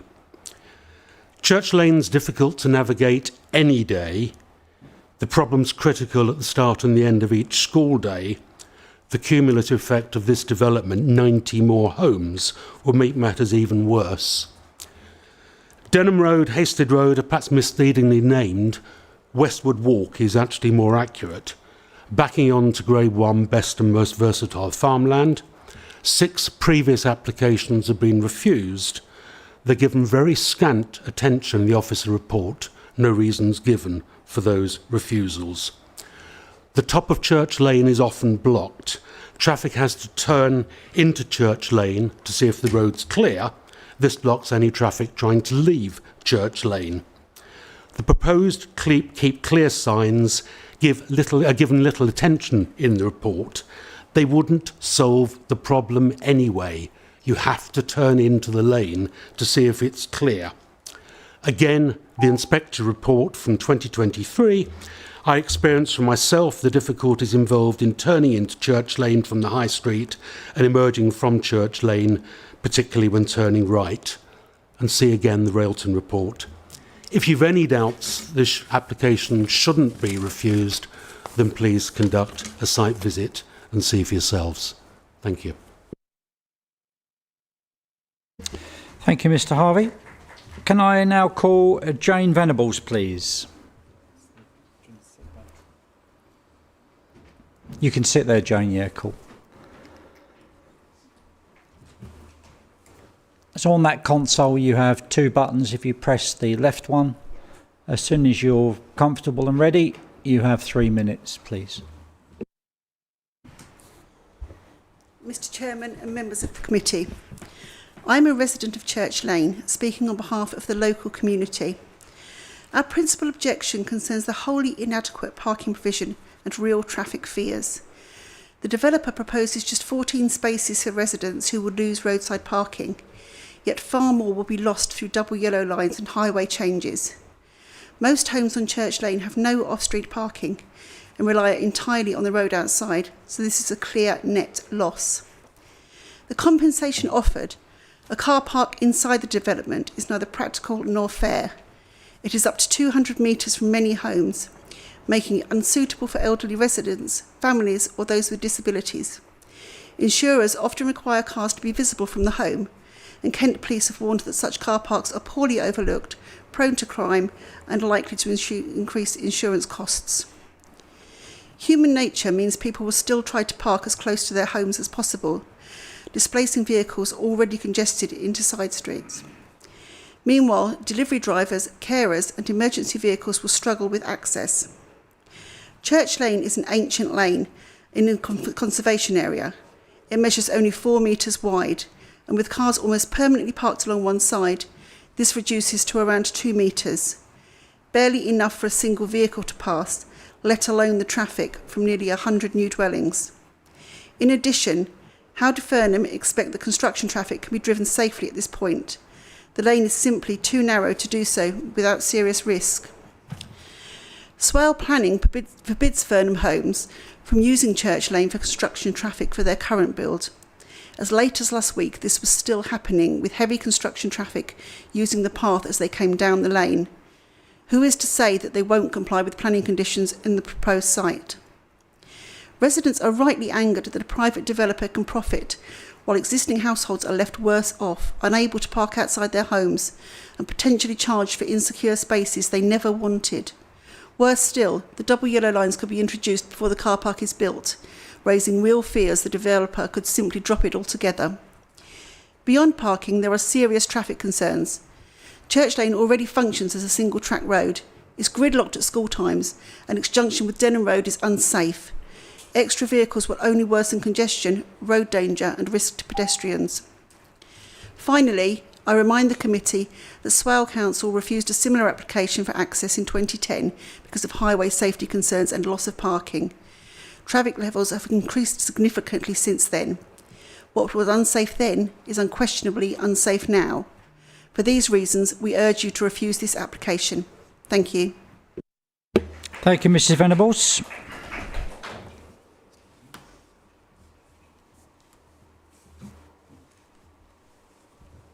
Okay, in line with my position, I will recommend the officer's recommendation, or that's seconded. Chair. I'll propose that seconded. Thank you, Councillor Clark. We have two councillors here this evening, Councillor Chris and Councillor Richard Palmer. I don't mind who speaks first. Apart from Councillor Palmer. Councillor Chris Palmer, welcome. You have 3 minutes, please. Thank you. I'm speaking today to object to the proposed development of 90 dwellings at land west of Church Lane, Newington. The application raises serious concerns about pedestrian safety, particularly the lack of formal street lighting within the development. The site includes walking links to Newington Railway Station, yet the proposed lighting is limited to low-level bollard lights along the footpath. This is inadequate, especially during darker hours in winter, and fails to meet the basic standards for safe pedestrian access. This design directly contradicts the commitments made by Kent Police, Kent County Council and Swale Borough Council to tackle violence against women and girls. Kent Police's Violence Against Women and Girls strategy 2021 to 2024 clearly states their aim to work with partners to create safe spaces for women and girls to live, work and socialise, improving feelings of safety. Kent County Council, which manages over 125,000 streetlights, acknowledges its duty to maintain lighting that supports public safety. Swale Borough Council's own community safety policies emphasise the importance of well-lit public spaces in reducing crime and fear. The National Planning Policy Framework requires developments to be safe, inclusive and accessible, with measures to reduce crime and the fear of crime. This proposal fails to meet that standard. If the committee is minded to approve this application, I urge you to insist on full height street lighting throughout the development and along all pedestrian routes, especially those leading to public transport. Anything less would be a disservice to community safety and contradict the very policies our local authorities have pledged to uphold. The junction with A2 and Church Lane where Church Lane meets the busy High Street A2, already suffers restricted visibility, parking-related obstructions and regular queuing. Adding more traffic will increase the risk of collisions, delay emergency vehicles and endanger pedestrians, particularly children and older residents. The application contains no adequate mitigation. I ask that as a minimum, the Council require a full independent road safety audit and junction capacity assessment, a construction traffic management plan and immediate measures to protect visibility and traffic flow. Specifically, a full-width keep clear road marking and appropriate signing and parking restrictions at the junction. This junction needs to be improved by condition. If this is not suitable, then the development must be refused until these safety measures are resolved. Thank you. Thank you, Councillor Palmer. I believe we have another Councillor Palmer. Councillor Richard Palmer, please. Thank you, Chairman. We've got here an application that isn't even compliant with the National Policy Planning Framework, the NPPF, Chapter 2, Achieving Sustainable Development. This application is unsustainable in its current form. The local infrastructure, and I'm going to concentrate on secondary school provision, is already under immense pressure. According to Kent County Council's own data, Sittingbourne faced a deficit of 176 Year 7 places in 2023, and this shortfall is projected to worsen due to the ongoing and proposed housing developments already. On the Isle of Sheppey, the situation is even more critical. In 2025, dozens of families were unable to secure local places, with some children offered places as far away as Faversham, Maidstone and Canterbury, up to 30 miles away. This has caused significant distress for families and highlights the systemic failure to provide accessible education. While a new secondary school is proposed for Quinton Road, Kemsley, Kent County Council has confirmed that the earliest delivery will not be before 2030 due to delays in the associated housing developments. This means that any new housing approved in the interim will further strain an already overstretched education system. If the committee is nevertheless minded to approve this application, I strongly urge the inclusion of a Grampian condition. This condition must prevent the occupation of any dwelling until a new secondary school at Quinton Road is entirely constructed and operational. This is a reasonable and necessary safeguard to ensure that educational infrastructure is delivered in step with residential growth. You, the Planning Committee, are the decision makers, not KCC. KCC have failed to provide the educational spaces, but you are the decision makers and you can put the condition in. In conclusion, approving this application without a condition would be detrimental to the community sustainability. I ask the committee to either refuse the application or apply a Grampian condition to protect the interests of the current and future residents. However, if you do not see clear reasons to reject this application, please vote for a site visit and see for yourself. The yellow lines are not approved at planning permission. They are approved later through the JTB. There is no guarantee that yellow lines will be approved in Church Lane, and this development depends on that. You must refuse it. It is clearly unsustainable. Thank you. Thank you, Councillor Chris Palmer and Councillor Richard Palmer. Thank you very much. Members, that is the reason we are here this evening, is because that was called in. Okay? Bear that in mind. Okay, that has been proposed and seconded. Members, any questions? Councillor Winklish, you're quick off the mark. Certainly am, Chair. Right. I went on a site meeting with the first development that basically took place. It came back to the committee after site meeting and it was refused at the planning committee at the time. As it says on 1.1, they went to appeal, and it was lost. This development basically, to me, is a continuation on of the original development. Have come now back, obviously, for a second bite of the cherry. Right, at the first time when this came up, the access road was brought up. Knowing Newington quite well, the rail bridge with basically the traffic going down there. I know the KCC, I think you, Chair, said many times before, KCC don't sometimes give an accurate opinion on things, in my view. The junction at the top of the A2 is very dangerous. But I'm going to conclude, as I don't talk for too long on these issues, as you know, I unfortunately feel that if we was to turn this down, we would lose it again, possibly on appeal. But I will take up Councillor Palmer, Richard Palmer's point.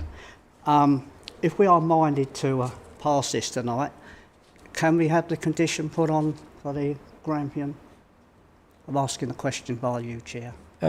Keep that one dry, Councillor Winklis, and we'll come back to that should we reach that point. Okay, thank you very much. Councillor Kavanagh. Thank you, Chairman. Oh, sorry. Through the Chair... that'll do. Don't throw things, please. Could I ask Ian, a question? I note what Councillor Palmer has said about the school.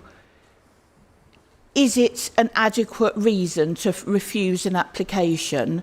And running on from that, surely we can't refuse any building of housing for the next 5 years until this school is built, because we are required to build a certain amount of housing each year. I mean, I know the situation is crazy. I think we need to pressurise KCC to sort something out. But is it a reasonable reason to refuse something, Ian? Thank you. Thank you, Chairman. Thank you, Chairman. In my opinion, no. Otherwise, I would have done. The applicant, or the education authorities, County Council, has sought contributions of 466 grand towards education provisions. That is the standard approach for developments of this scale, is to mitigate education need by making a contribution that will then be spent on capacity within the education area.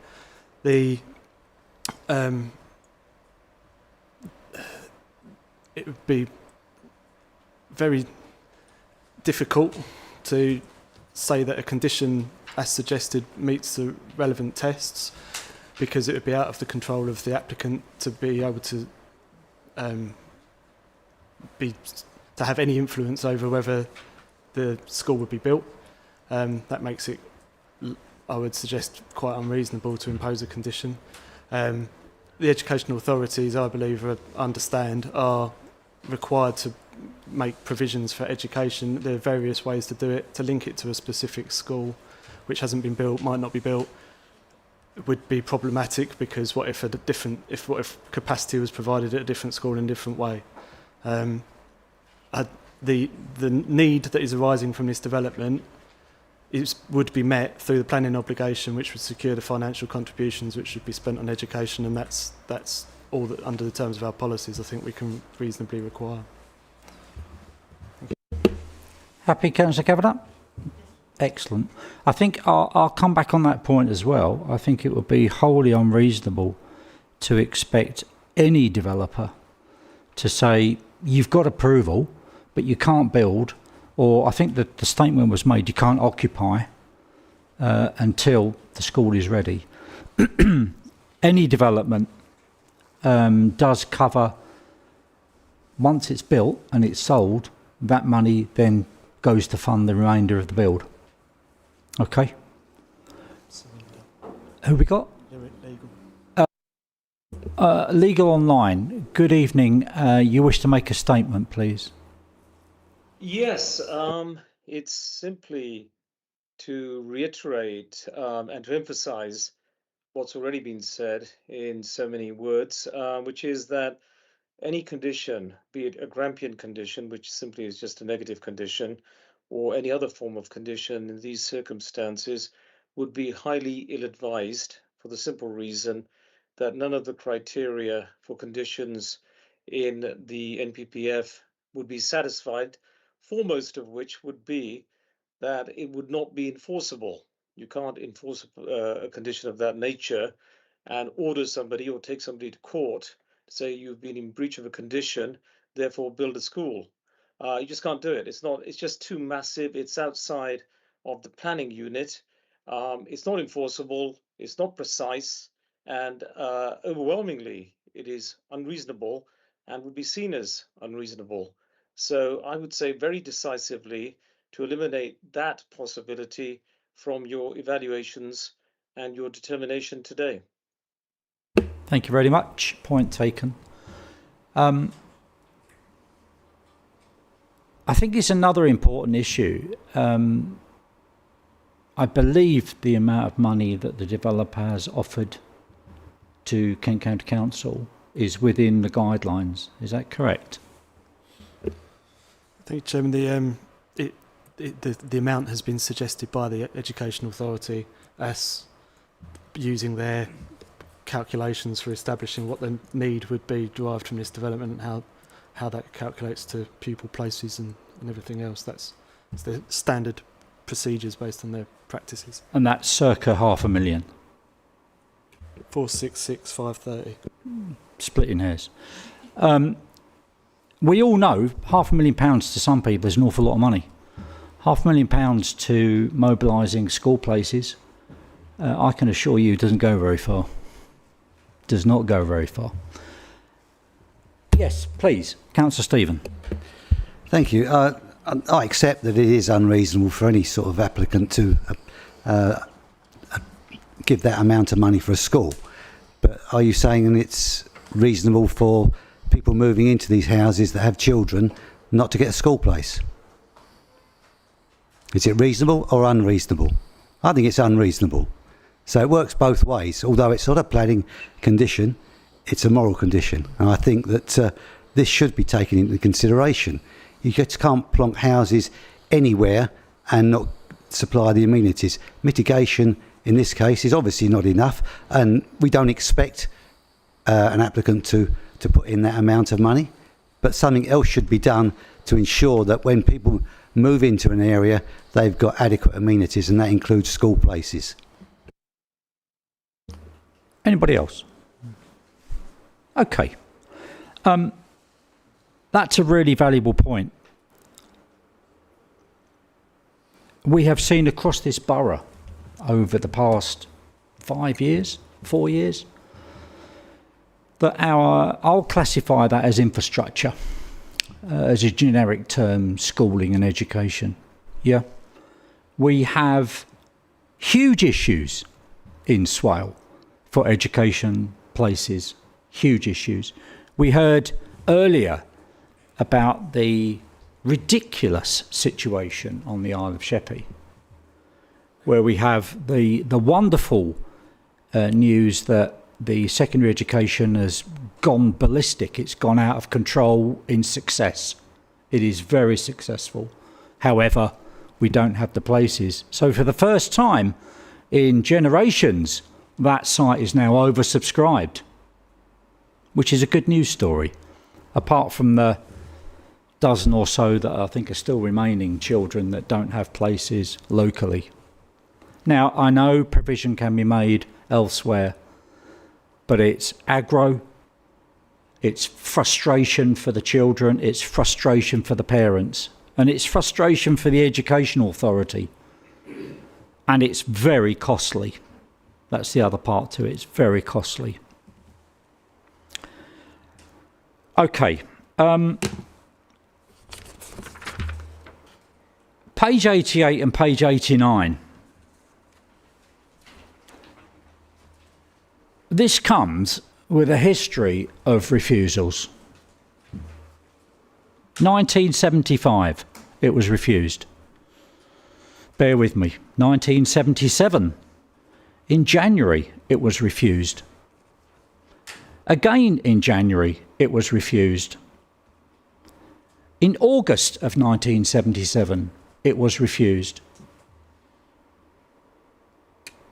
September of 79, it was refused. December of 85, it was refused. You can get where I'm going with this. 1985 in December, again, it was refused. We heard from Councillor Winkler that even more recently in 2021, it was refused. What on earth are we doing here? Seriously, what on earth are we doing here? I think we need to be very careful. And I'll refer now, I made a big red note, page 132.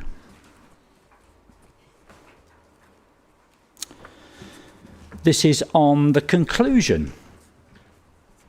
Now, I'm sure you've all read this, members, but it states, the proposal is contrary to the development plan, full stop. However, the MPPF is a material consideration which indicates that planning permission should be granted. In this case, it is considered that the MPPF can be considered to outweigh the harm that would arise from the conflict with the development plan, and therefore, on balance, it is recommended that planning permission is granted subject to conditions. So the first line, it is contrary to the development plan. We have to consider the MPPF. That is part of why we're here. We have to consider that. However, we also have to consider the children that potentially could be moving into this development after 2 houses are built. We don't know when that's going to be, and we don't know how many children that's going to be. But the evidence at the moment suggests there isn't going to be a new school built for at least, I think, Councillor Palmer, at least another 5 years. Heaven only knows when that will be, because we don't know we're going to be here in 5 years. So that's another consideration. So what we do this evening, how we decide this, well, you've got to look at the children as well. 2 comments were made regards to street lights. We touched on school places. So street lights, Ian, can you just expand upon that and answer? I think it was Chris that made that comment. Thank you, Chairman.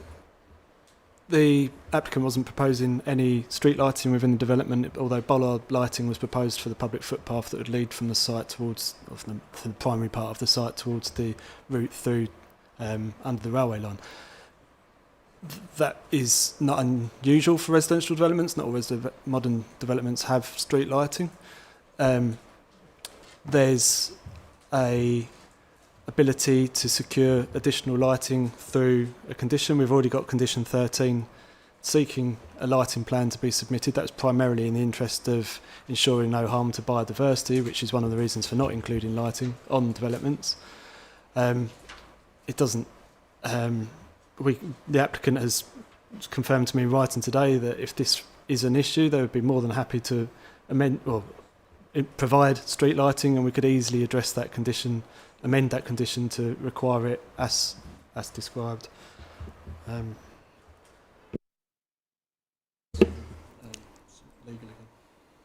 Legal, please. Yes, thank you, Chairman. Just a number of points. I'll make them quick. It's getting late. The first one is about the provision of school places. First and foremost, the statutory duty to provide school places is placed squarely upon the local education authority under the Education Acts of 1944 onwards. Therefore, it is not open for the committee to implant this particular statutory duty upon the developer. What it can do is be cognizant of the fact that the Education Authority has applied its mind to the implications of school places as it should, and therefore it has come to a determination that a certain amount of money should be applied, and that is and the contribution made, and that would be incorporated into a Section 106 agreement. That's the first point. So I don't think it is open for the committee to give a disproportionate emphasis upon the lacuna which it perceives to be there in terms of school places generated by this development. Secondly, Chairman, you did cite a number of occasions when planning permission has been refused in the past. It has to be remembered that when it was refused in the past, the planning laws and regulations at the time were different. They are again different today as we make a determination. And what we have to remember is that the MPPF emphasizes the presumption in favor of development. And over and above that, we have to look at the tilted balance, because the tilted balance is over and above the presumption. So that criteria that you are applying is beyond that. So it puts a decent amount of emphasis on granting a development unless the harm generated is substantial. Thank you. And again, I was just merely clarifying the planning history of the site for reference. 90 houses. KCC highways haven't changed their mathematics on houses, as far as I'm aware. That's equivalent at the moment to 405 vehicle movements per day out of that site when it's complete. That doesn't include domestic food deliveries. That doesn't include Amazon. Other outlets are available. And that doesn't include haphazard journeys to and from. That's what they do their calculations on. But they don't have an objection. Highways have not objected. But you can't underestimate the fact of those vehicles.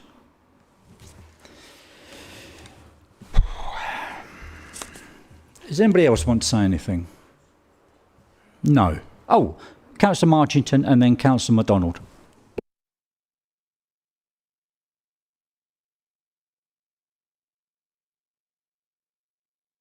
Councillor Marchington, can you put your microphone on, please?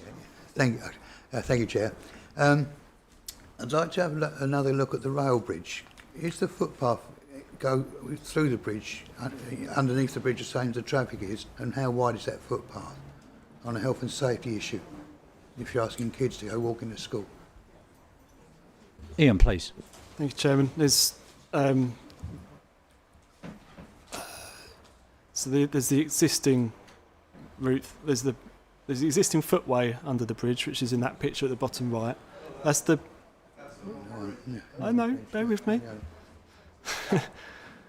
And then there's the one there on the top right. Thank you. Which is the existing pedestrian route.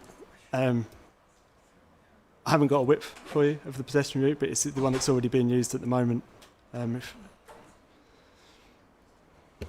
the only one side. Yes. It's got to be 1,200 minimum, hasn't it? Councillor Marchington, do you want to continue? Only. What I need to know is if it's the minimum you're allowed on footpath is 1,200, isn't it?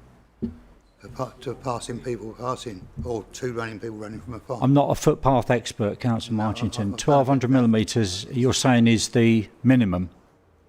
It's the minimum that I've had to build to in the past. Okay. I'm only doing things around cranes, you know. Okay. Point is made. Councillor MacDonald. Yeah, I was going to ask about the possible highway improvements as part of a condition. And obviously a metre is normally the minimum for a footpath these days, 1 metre wide. And I'm astonished about the street lighting business, because I would have thought the development would actually be a requirement for that. So those are the 2 points I would like to make. So if they can be written in. Thank you, Councillor MacDonald. Before I come to Councillor Thompson, what's the speed limit under the bridge? I ask it for a reason. 20 miles an hour. We all know what they go. Councillor Thompson. No, just a point that has been raised by a lot of people, really, that Church Lane, as you come out of the proposed access, there's then no footpath on that side. So you have to cross the road once, then you travel up Church Lane, and then to go under the bridge, you have to cross again. So in order to do that, you've got to crisscross that road twice. How far does the 20 mile an hour go down under the... Does it carry on to the school? I'm not sure. It does, yeah. But just pointing that out. And then, of course, the loss of BMV, which is crucial. So, just the points. Any more for any more? Councillor Winkles. Thank you for letting me come back, Chair. Some clarification. I may be wrong, but I believe that the lighting in Newington is supplied by the parish council and not Swell. If I'm wrong on that, someone can correct me. That leads me on to say, is getting back to the lighting on the, if we was minded to pass the this development on a 106 to have the developer supply lighting on it as a condition. Hold on, is that possible? I'm asking you. Thank you. I don't think it is on the 106, but it can be conditioned as part of the application, yeah? So if we're minded to pass this, I propose that that condition is put on, if I've got a seconder. That there is street lighting within the development? Yes. Members happy with that? Okay, cool, thank you. I see no more hands. That has been proposed and seconded. Those in favour of the application, please show. 1, 2, 3, 4, 5, 6. Are you in favour? 7, 8. Those against? 1, 2, 3, 4, 5, 6. Any abstentions? Okay, that is then approved 8-6 with no abstentions. Thank you very much. Yeah.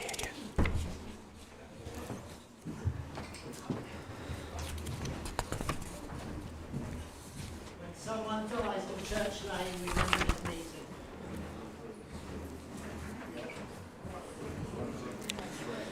Members, we are now going to move on to agenda item 7. Thank you very much.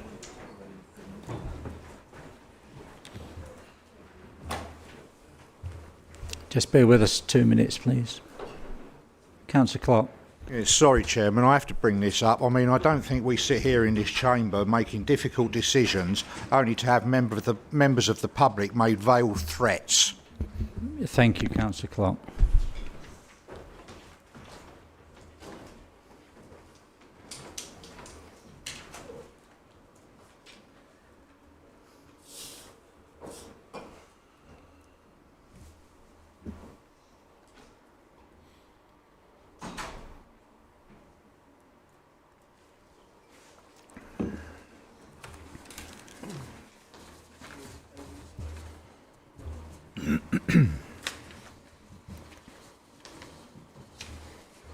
Okay, agenda item 7, this is 2.3, 25-501620-full, Rose Cottage, The Street, Hartlip, Kent, Mike Echo 9, 7 TJ.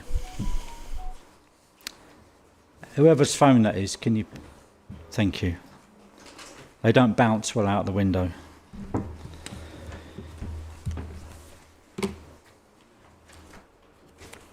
Okay, this is commences page 147 of your agenda pack. Is Guy online or? No. You're going to do it. Ian, please, can you make the introduction? And if you have a presentation, we'll have that at the same time, please. I can, thank you, Chair. So,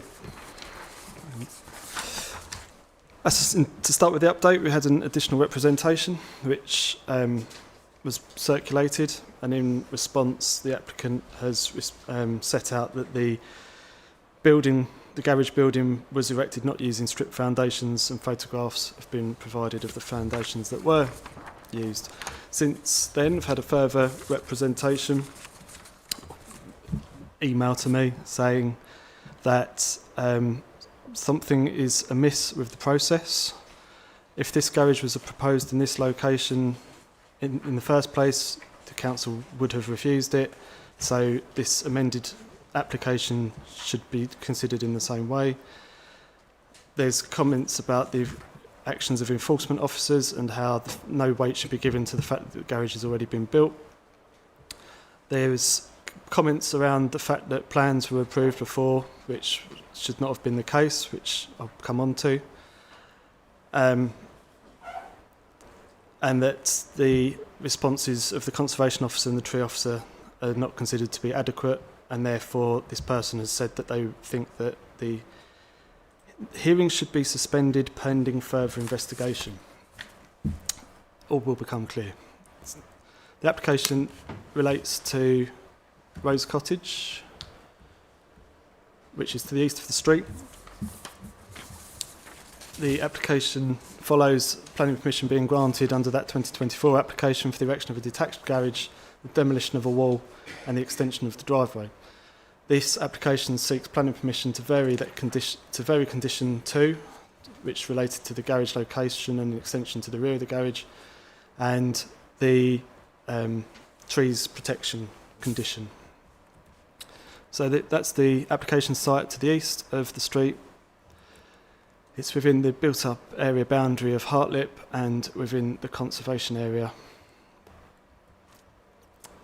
So 3 plans that were approved before, this is one of them. You'll notice the position of the garage fairly far forward with its front loosely in line with the ridge line of the dwelling. The floor plans showed the garage to be set further back, as did the elevations, as did that plan. Those 3 plans were all referenced in the decision notice. There's an inconsistency, one of them shouldn't have been referred to. The garage was built in that position, further forward, and it was also built with a single-storey projection on the back of it, which you'll see in a second. An effect of this is that a magnolia tree to the rear of the garage is now retained, which wasn't before, but it is further forward and therefore it is more visible in the street scene. That's the amended garage that's been built, and there you can see photos of it. The proposal is considered in relation to its impact on conservation area and the street scene, its effect on neighbours, its impact on trees, with specialist input being sought from our heritage advisor and from the trees officer. It's been considered to be acceptable in all respects, and therefore the application is recommended for approval. Thank you. Thank you, Ian. Claire Lander, please.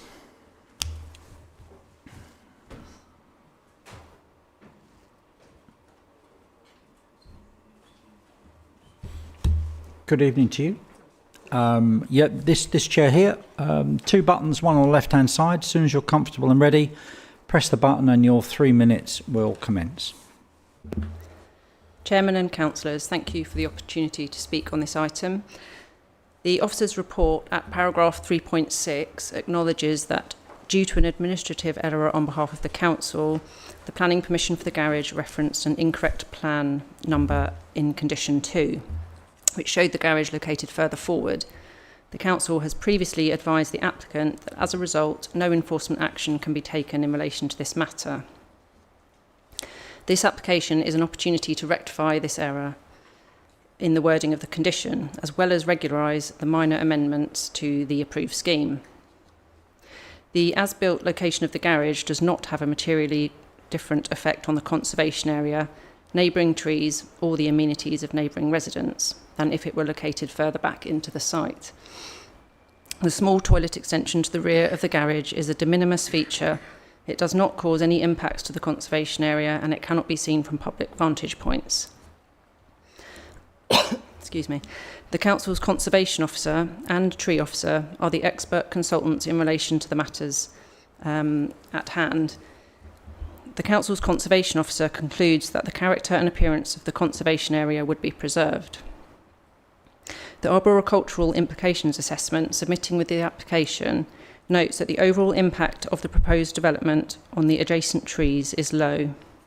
The Council's Tree Officer is satisfied that there would be no impacts on the neighbouring trees. You've seen photographs, I don't know if you can come back to them shortly, to demonstrate that the foundations were carried out in accordance with the required specifications to protect tree roots. The comments made by neighbours have been addressed in the committee report. The officer's report concludes that the amended development is considered to be acceptable in all respects. It is therefore respectfully requested that members support the application. Thank you. Thank you very much indeed. I'll move the officer recommendation. That's seconded. Thank you, Councillor Clark. Before we start, members, please be minded that simply because this has been built is not a reason to turn it down. Okay? Just because it's been built.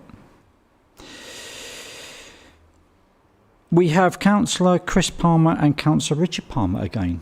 Do you want to swap places or do you want to go same? I'll go first, Chairman, if that's Go on okay. then, take it, Councillor Palmer. Thank you. Thank you, Chairman. I urge you to refuse this Section 73 application to vary Condition 2 and 5 and to resist regularising unauthorised work that have been done or undertaken at Rose Cottage. This is not simply a drawing correction. Condition 2 addressed the approved setting and appearance of the garage, noticeably the significant 9.3 metre setback, which ensured the building seen as subservient to the house and preserved the loose-knit character and front garden gaps that define the street within Hartlip Conservation Area. The street being the road. The submitted changes deliberately seek to legitimise a building move forward, plan show 3.5 metres, and incorporating a rear projection, plus additional windows and doors that were not approved. Those alterations materially change how the garage presents to the street and neighbouring properties, eroding the very qualities of the conservation area. Condition 5, the foundation design and tree protection strategy is not technically to be discarded because work are complete. Foundations and root protection are the primary means of preventing irreversible damage to mature trees, future subsidence and loss of biodiversity and amenity. The Council Tree Officer has identified current damage, but that is has not identified current damage, but that is no guarantee against future harm if the authorised protection measures are not enforced and adequately monitored. Removing or weakening this condition would leave the trees and neighbouring properties exposed. Allowing this application would reward unauthorised and unregulated development and set a dangerous precedent.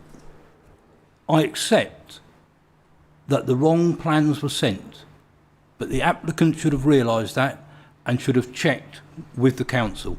It would encourage others, should you decide to approve this tonight, it would encourage others to build first and seek forgiveness later, undermining public confidence in the planning system and the integrity of conditions designed to prevent harm. For these reasons, I believe the committee must refuse the variation. Thank you. Thank you, Councillor Palmer. Councillor Chris Palmer, please. Thank you, Chair. This application lies within the conservation area, and because the wrong plans that were originally refused were sent out in error with the approved application of 17th of May 24, it is my opinion that the applicant has manipulated and taken advantage of the situation, knowing full well that the wrong plans had been sent out in error. If this current issue is approved, it will set a precedent and open up a real can of worms for future applications within the conservation area. Thank you. Thank you very much. Committee. Councillor. Thank you, Mr. Chairman. Yeah, the only one thing that I would like to ask is the roof actually shouts. It looks like to me the wrong type of tile. Doesn't match the house, and it rather shouts in a conservation area. Was there a requirement on the plans to specify a particular roof material? I know it's tiles, but it does rather jump out. Thank you. Ian, please. I'll need to look up the conditions of the original permission, Chairman, but it might take a minute. Anybody else whilst Ian's looking for that? Councillor Hunt. Thank you. It's one of those applications I'm looking at. I can't even believe we've got it here with us.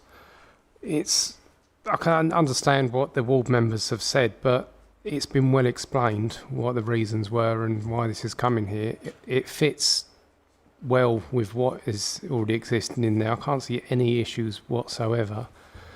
And the red roof, I've dealt with properties where we've had new roofing done, and it's probably just the weathering, I would say. It's exactly the same thing that we had a property in Iwade that had new roof tiles. It looked completely different within a year or so. They're back down to normal. So I see no problem with this whatsoever. Yeah, thank you, Councillor Hunt. As you say, it does take a while for any new roofing products to get a patina back to the original, or to closely match the original. Councillor Kavanagh. Just a quick comment. We are clearly at least partly responsible for that.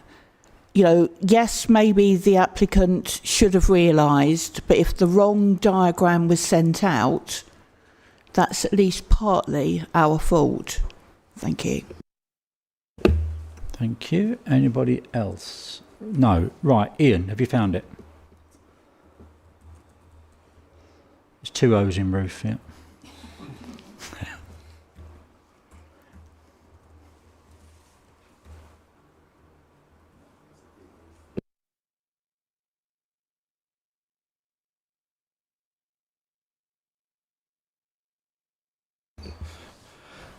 Through you, Chair.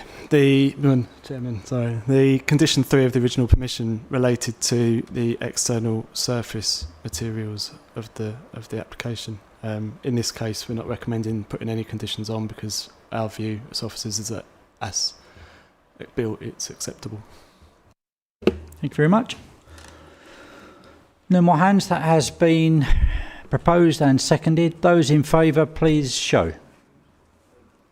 1, 2, 3, 4, 5, 6, 7, 8, 9, 10, 11, 12, 13, 14. Those against? 0. Abstentions? 0. That is therefore approved. Thank you very much.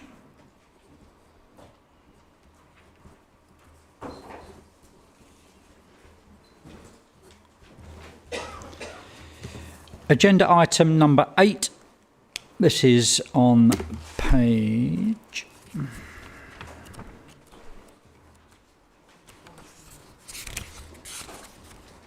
159. This is item 3.1, 23-500931 full, 25A and 25 West Street, Sittingbourne, Kent, Mike Echo 10, 1 Alpha Lima. Thank you, Chairman. Good evening. Rebecca, sorry. Welcome, Rebecca. Can you make the presentation and any updates on this application, please? Thank you, Chairman. Good evening, members. There's no updates to make on this application. So the application is at 25 to 25A West Street in Sittingbourne. The proposal is for a partial change of use of the ground floor offices to residential and the erection of a 2-storey rear extension, first floor side extension and a second floor to create 3 new residential flats, including alterations to the existing residential units. So the application site relates to one half of a pair of two-storey semi-detached dwellings located at a prominent location on the corner of William Street and West Street, which is directly opposite the large Lidl in Sittingbourne. So this is the application site in here, which is situated within Sittingbourne Town Centre, as indicated by the purple. The orange dots tell us that it's a secondary shopping frontage, and just to the west, the area highlighted in yellow orange is an area of high townscape value. So just to show you some existing elevations, this is the property here. It forms part of an original semi-detached dwelling, original semi-detached pair, now converted into flats on the ground floor. Now converted into offices on the ground floor, and there's one residential unit above. There's been a later extension to the side. So I'll show you a photo of it. I'm sure many of you are familiar with it there. And then the later addition extension, which wraps around the side of William Street. On the ground floor, it's offices currently. And then on the upper floor, you've got one small self-contained flat on the first floor of the original building itself. So moving on to the proposals, you will see what they are doing is enlarging the scale and bulk of the proposal, which I believe unbalances the symmetry of the original buildings that were there. They're also raising this ridge line, and when you go around the corner, the eaves height, is even higher, and it's disproportionate, particularly on that corner, because it is so prominent there when you come up from St Michael's Road. Again, this is the original, so just to give you a comparison of the existing development that's on the site in comparison to the proposed. So in terms of the layout, the ground floor will be kept as offices, and then the entrance would be to the rear, and there's also cycle and bin storage provision to the rear. And then the upper floors, the original flat that's there has been reconfigured to a one-bedroom unit and another one-bedroom unit there, although it shows a a double bed there. In terms of the actual floor space, it's only suitable for one person occupancy, and same on the first floor, it would be 2 additional flats. So there's an uplift of 3 flats there for 3 additional people. So just to summarise the reasons for refusal, so the alterations would significantly increase the overall bulk and massing of the building, particularly at the upper levels, resulting in a form that appears overly dominant and visually incongruous within its context. The introduction of a crown roof, particularly the flat central element, would cause the resultant eaves height to awkwardly exceed the eaves height of the attached building and cause the side elevation roof to have a contrived relationship with the roof of the attached building. By featuring even higher eaves at the side elevation, the building would have a poorly proportioned elevation fronting William Street.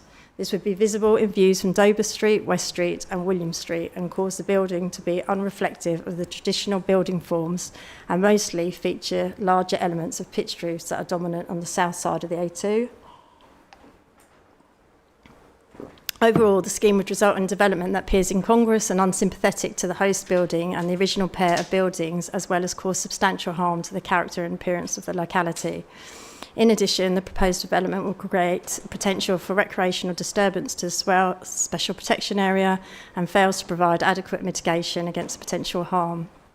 It is for these reasons, which are expanded within the associated report, that the application is recommended for refusal.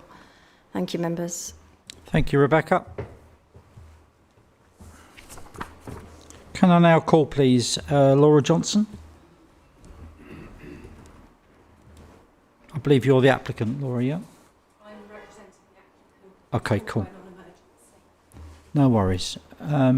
take the chair as soon as you're comfortable and ready. Press the left button. You have 3 minutes. Good evening, Chairman and members. Thank you for your time this evening. This application seeks to extend an existing building to create 3 new flats. This is a brownfield site in a highly sustainable location, and the proposal would create 3 low-cost homes for local people. The council have a significant housing land supply shortfall. Significant weight must be attributed to the creation of new housing, and this scheme making a valuable contribution to this shortfall. The report has confirmed that there would be no harmful impact upon neighbouring amenity and that this would provide high quality living accommodation for future residents. There would be no impact upon heritage assets and scheme would be acceptable from a highways perspective. The main consideration is whether there would be a harmful impact upon the character and appearance of the area. We have been proactive in engaging with the planning officer, with amended drawings being submitted during the application to try and address the concerns in this regard. The primary concern is the increased bulk and the introduction of a crown roof. The existing building is partly single-storey, but is primarily two-storey, particularly on the principal West Street elevation. The 2-storey extension would follow the current ridge line on West Street. It would also follow the ridge lines of most of the 2-storey houses along William Street. While it would be higher than the adjoining property to the south on William Street, this is a corner plot, meaning there is a greater potential to sensitively increase the scale where appropriate. In this case, the creation of a 2-storey building would be entirely in keeping with the surrounding 2-storey properties in the immediate vicinity. Regarding the design, there is no fixed character in the surrounding area. There is a range of roof types, including flat roofs and crown roofs along West Street in particular. Directly opposite is the prominent 2-storey Lidl supermarket, which has a plain brick elevation with a flat roof. The current roof form has a messy mix of roof types and clearly does not make an efficient use of the site. By contrast, the proposal would maximise the use of the site, enabling the creation of 3 dwellings on the upper floors. This would be achieved in a suitable manner, which would not be out of keeping with the street scene when taken as a whole. The second reason for refusal relates to the current lack of SAM's contribution to offset the impact of the development upon the Swale Special Protection Area. To address this, the Planning Committee could resolve and grant the application this evening, with the offset payments subsequently forming part of the standard Section 106 agreement before the decision notice is issued. Overall, this proposal makes an efficient use of a brownfield site in a highly sustainable location. It is not considered that any perceived visual harm would outweigh the significant benefits of creating 3 low-cost homes in central Sittingbourne. As such, the planning balance should be in favour of the scheme, and it is respectfully asked that this application is approved. Thank you for your time. Thank you, Laura.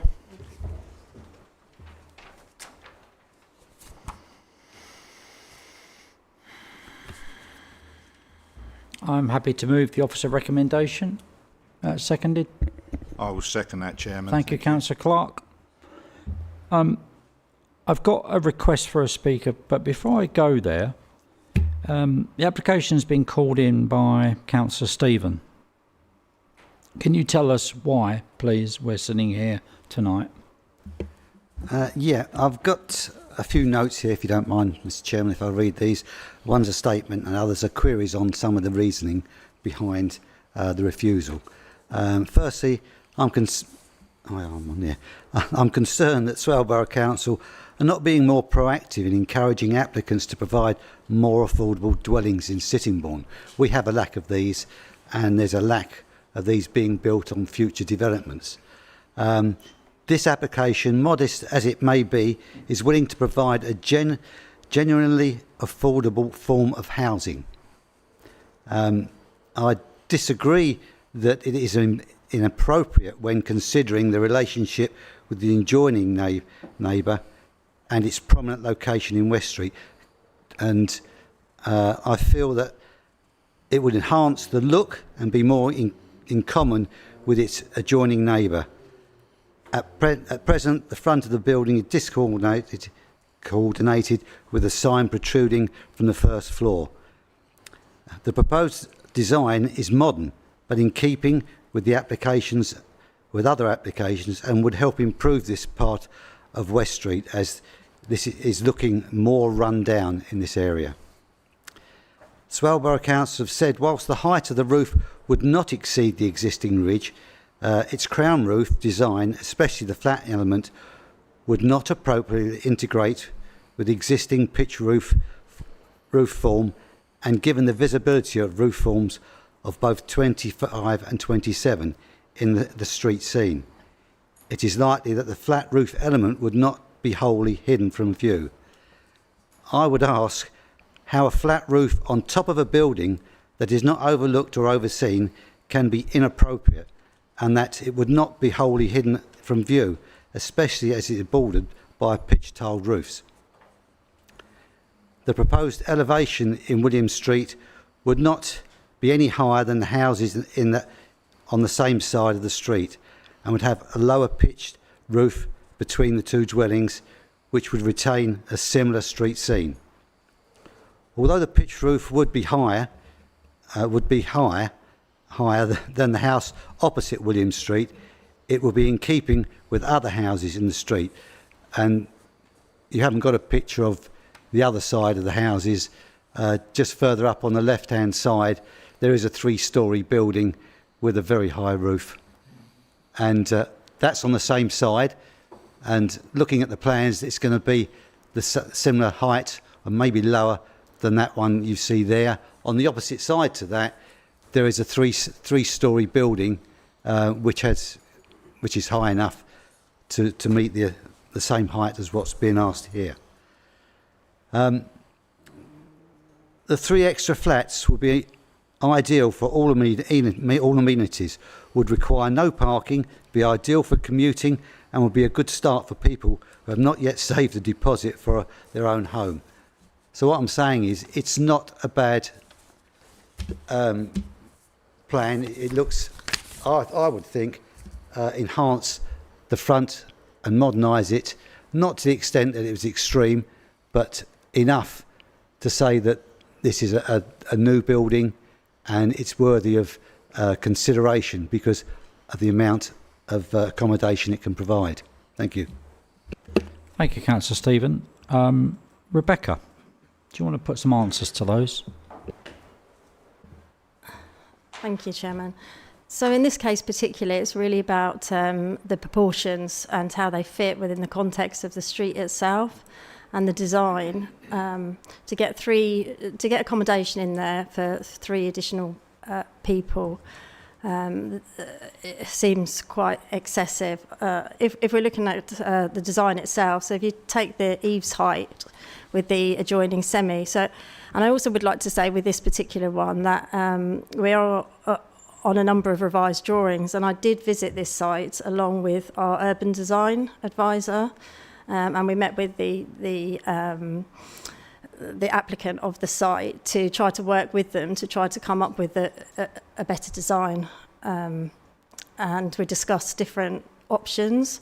One of the options would be the issue that we have is this relationship with the eaves and how it's hired here, and then you do have the 2 different types of roofs where it comes around this corner and is quite a squat roof, and if you think about where you're coming up on the actual junction there, the difference in the 2 roof styles there is going to be particularly prominent, and the facade on this side, on William's side, is particularly bland really, and it will be very incongruous on the street scene. Also the 2 front dormer windows, although there are dormers within the particular part of this street, they would unbalance this.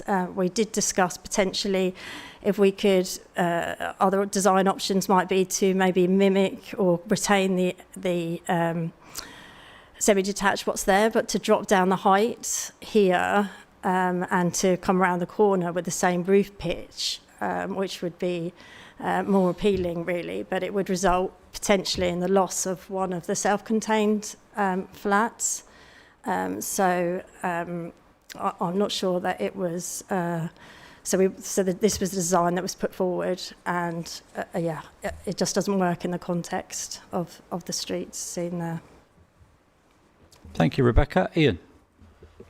Thank you, Chairman. Just to clarify that reference has been made to this being affordable housing.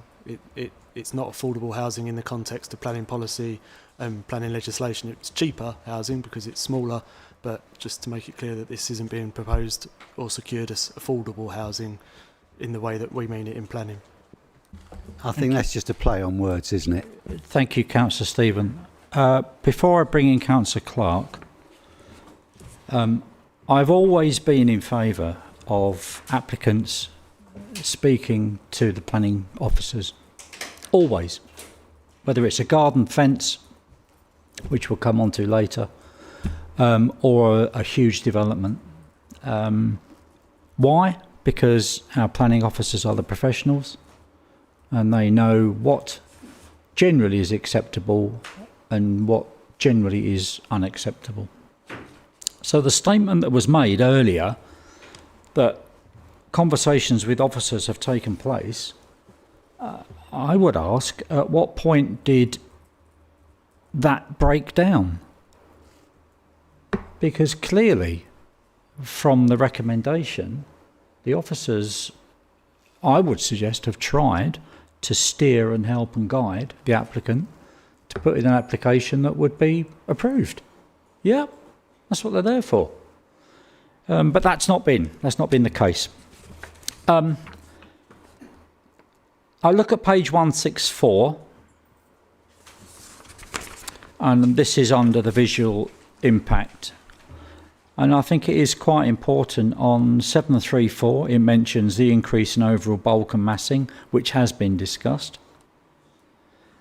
On 735, it mentions the flat central element. And it mentions also that the visibility would appear discordant with neighbouring properties.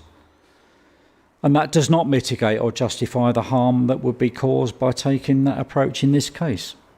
No. 736. It states, as well as causing substantial harm to the character and appearance of the locality. 737. It states, the overall impact of the proposed extensions and alterations would result in a visually intrusive and poorly integrated form of development. Councillor Clark. Thank you, Mr. Chairman. This particular application does fall within my ward boundary.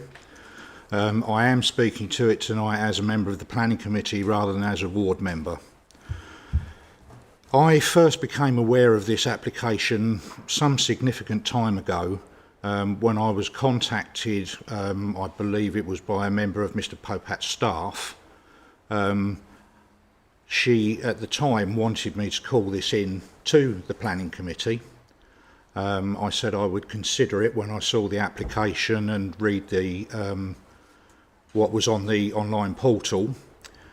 After reading that, I decided that I wouldn't call it in. I would leave it as the officer had recommended. Fast forward several times, I was contacted again and asked to call it in, which I did not. Councillor Cheeseman was asked if she would call it in. She did not. Councillor Winklis was asked if he'd call it in by Mr. Popat at some function he was at. And Councillor Winklis referred Mr. Popat to his ward councillors. I did speak to Rebecca, or it must have been around about Easter time this year, maybe just before, just after.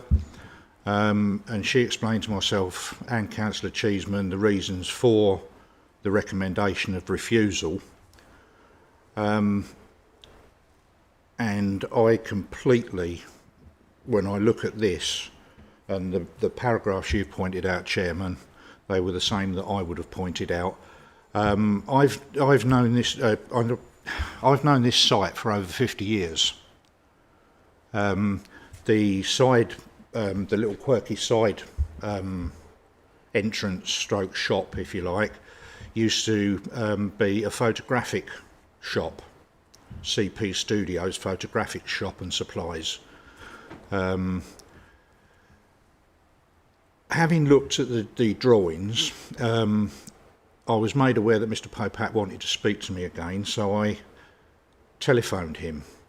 We were on the phone for about half an hour, and he was, explaining his reasons for wanting these flats to be built and the reasons for the elevations and so on and so forth. And I said to him at the time, the officer has obviously got reasons for which I'd been made aware. And certainly the eaves line on the West Street elevation was one of them. And I said to the applicant, and this is not me giving him advice, but if he brought down the eaves height to match in with the other buildings there, that might be visually more appealing than the difference in the eave heights there. And I also said to him that the elevation on the side in William Street would be totally inappropriate, even if you tried to put some sort of design features into it. And he did say to me that he was going to go away and speak to his architect and see if they could come up with something better. And I stand to be corrected, but I believe Rebecca had also you'd given him several extensions, I believe, when he requested them for amendments to drawings, etc., etc. That's correct, yes. And I met with him on site with our urban design officer. And I have to agree with everything that's in this report. There's nothing that has changed since I saw those drawings prior to the telephone call with the applicant. The side elevation in William Street and the ridge height there will be, in my view, very, very distracting to drivers as they come out of Dover Street into West Street and they go towards the High Street, to the point where I think it could cause an accident at some point. Now, that's not my area of expertise, so I can't speak to necessarily that there would be, but it certainly, from the drawings you can see there, it would draw your eye line quite significantly. It is over bulky and over scale, so despite the fact that we do need smaller flats, apartments, call them what you will, if you look within 200 yards of that property, we've got the Rainbow Housing flats on Cockleshell Walk, which has approval for 51 flats. We've got just round the corner from there, what was the motorcycle shop has got planning permission for, I think it's at least a dozen flats. You've got 2 HMOs being built at number 1 and number 3 London Road, and another significant development which has planning permission at number 5 London Road, Chopra's Dental Studios, surgeries, for further flats there. So I don't think we're lacking in the actual smaller affordable dwellings in the area, and I can only agree with the officer's recommendation for refusal. Thank you, Chairman. Thank you, Councillor Clark. We got there eventually.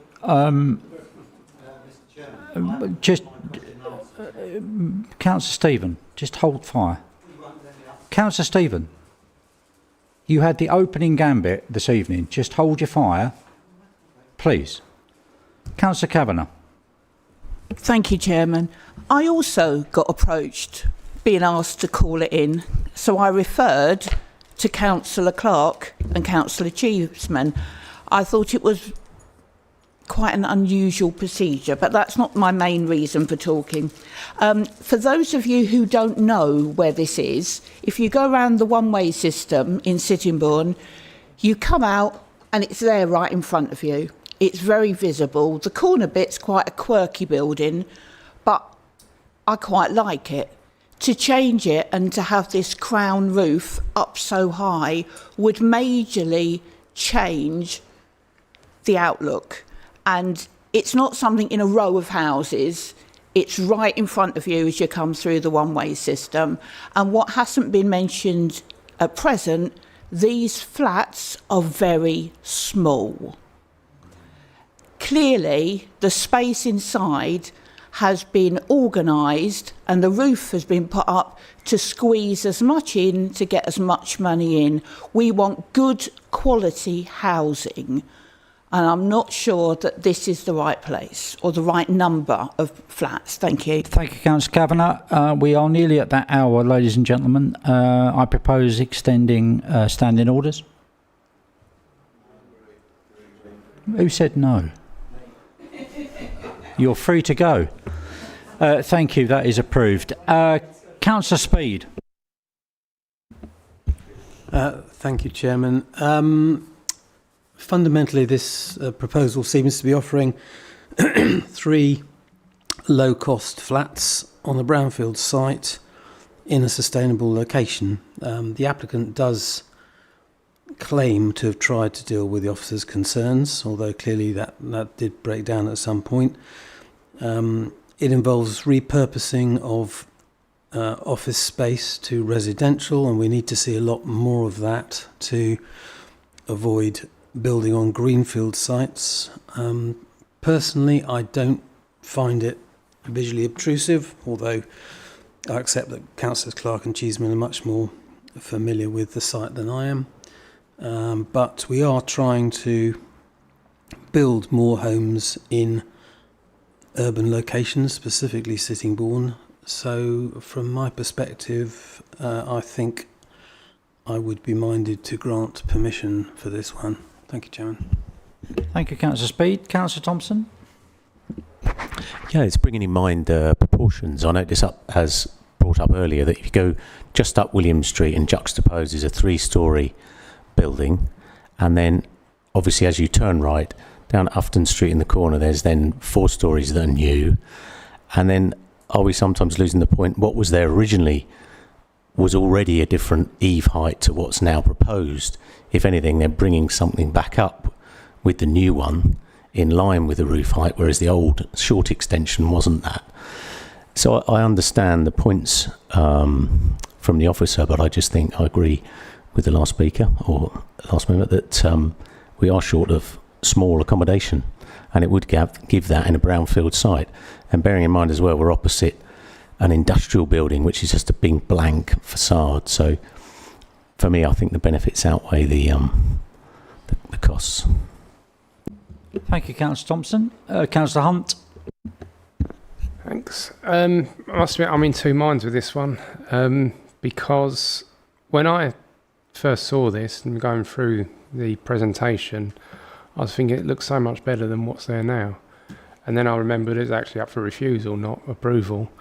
But looking around the area, there is so many different buildings and so many different heights. We can't see photos looking down the other way. And when you go on Street View, you can see those buildings and how different they are as you look down that street. But I also can see that how the eaves could have that impact on there and look being so different. And it doesn't look much when you look at that plan, but that is actually quite a significant height difference there. And I think because the officers have been working so closely on it and trying to get changes with the applicant, I'm sort of then minded to go with the officer because they've got that knowledge and working close with it, especially as the urban design officer has been there on site as well, working on it. So that's a lot of work that has gone in, and we've still got to this stage of recommending refusal. I can see where things probably did change, because to lower that roof that was mentioned at the side and you then lose a whole property out of it is a major change to what the applicant's trying to do. So I can understand where it probably would have fallen down in talks there, but I think we're going to go with the officer, but hope that something else comes forward that does get a better design and that it can be approved. Thank you, Councillor Hunt. Councillor Stephen, you've been very patient. Thank you. Now, come on. Yeah, I'm sorry about that, Mr. Chairman, but what I did ask was how can they see the flat roof? And to say that that's one of the reasons to refuse it. A flat roof is flat. When you're looking at that design there, you're not seeing a flat roof, you're seeing a pitched roof with a ridge. Over that ridge is the flat roof. You cannot see that from any position. So I can't see how that's a reason for refusal. And they haven't refused it on the sizes of the accommodation. That's not part of the refusal, reasons for refusal. And I still feel that it's bigger, so it must be bulkier than the original, but it's in keeping with the rest of the houses in the street. Some of them are even bulkier and don't look as good. Yes, I agree, maybe the front on the side, it does look a bit bland, but you go up the street and they're exactly the same. I think more work could be done with the applicant and our officers to actually get an agreement here to get it done, because we do need these type of properties in this locality. And that frontage is run down and the house or the building opposite looks a mess. And I agree wholeheartedly that we've got to look at some of the buildings we have in the high street. Yes, you will see that when you come round, but it's not obnoxious, it's in keeping, it's modern, and I think we should consider it, or consider going back to the officers and applicants to make a better agreement. Thank you. Thank you. Councillor Clark. Thank Short you. and I sweet, will be please. quite brief, Chairman. Firstly, I think the officer has bent over backwards over the last months with extension after extension after extension to try and work with the applicant to come up with a scheme that is acceptable. Obviously, the applicant has chosen not to, or his architect, shall we say, might not be the best architect. I don't know. Secondly, the fact that they are town centre and they're not required to have parking doesn't mean to say that the potential occupants of those aren't going to have vehicles. All of the streets around that specific area are residents' parking permits only, and it is a fact and a policy of this council that any new conversions, any new builds in those particular areas are not issued with residents' parking permits. And finally, Mr. Chairman, whilst it might only be for a short period of time, the construction of this new side elevation in William Street and the changing of the roof line in West Street is going to cause significant harm to the amenity of the residents of William Street in their lost the word now, accessing their properties. And when you've got a massive great crane there, which they will have to have at some point to lift the roof trusses into place, who are they going to inconvenience? The residents of William Street, my residents, or are they going to block up West Street and cut off the whole of Sittingbourne and make it even worse than it is for traffic already? Thank you. Thank you, Councillor Clark. That has been proposed and seconded in line with the officer's recommendation. Those in favour of the officer's recommendation, please show. 1, 2, 3, 4, 5, 6. Those against. 1, 2, 3, 4, 5, 6, 7. Those abstaining. 1. That is then not allowed. I seek a proposal. We have to have a proposal. Yeah, Councillor Stephen. I propose that they go back to the drawing board and try and root out a suitable solution for this. You can't do that. I'm No. sorry. That's not quite an easy... It's an easy thing to say, but it's not an easy thing to do. You can't compel the applicant to do that. Well, that's the only choice the applicant has, hasn't they? Or resubmit a new plan. That's for the And I applicant can't make to do. the applicant do that. Can we ask the applicant then?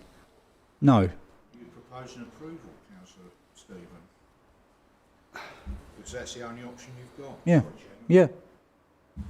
Are you proposing approval of the application as it is? Yes.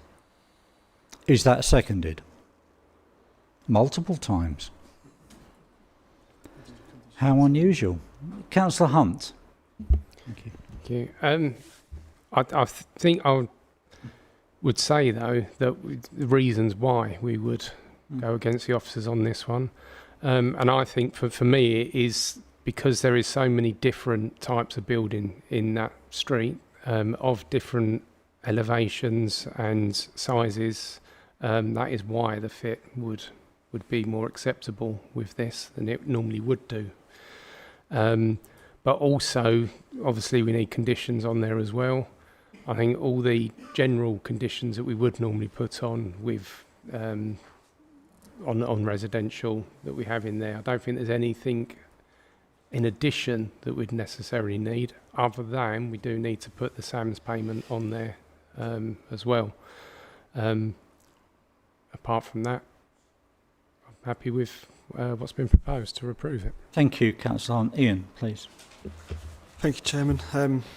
Yeah, agree with what Councillor Hunt's basically just said, that if a recommendation of approval should be subject to the payment or securing of the payment for the SAMS contribution.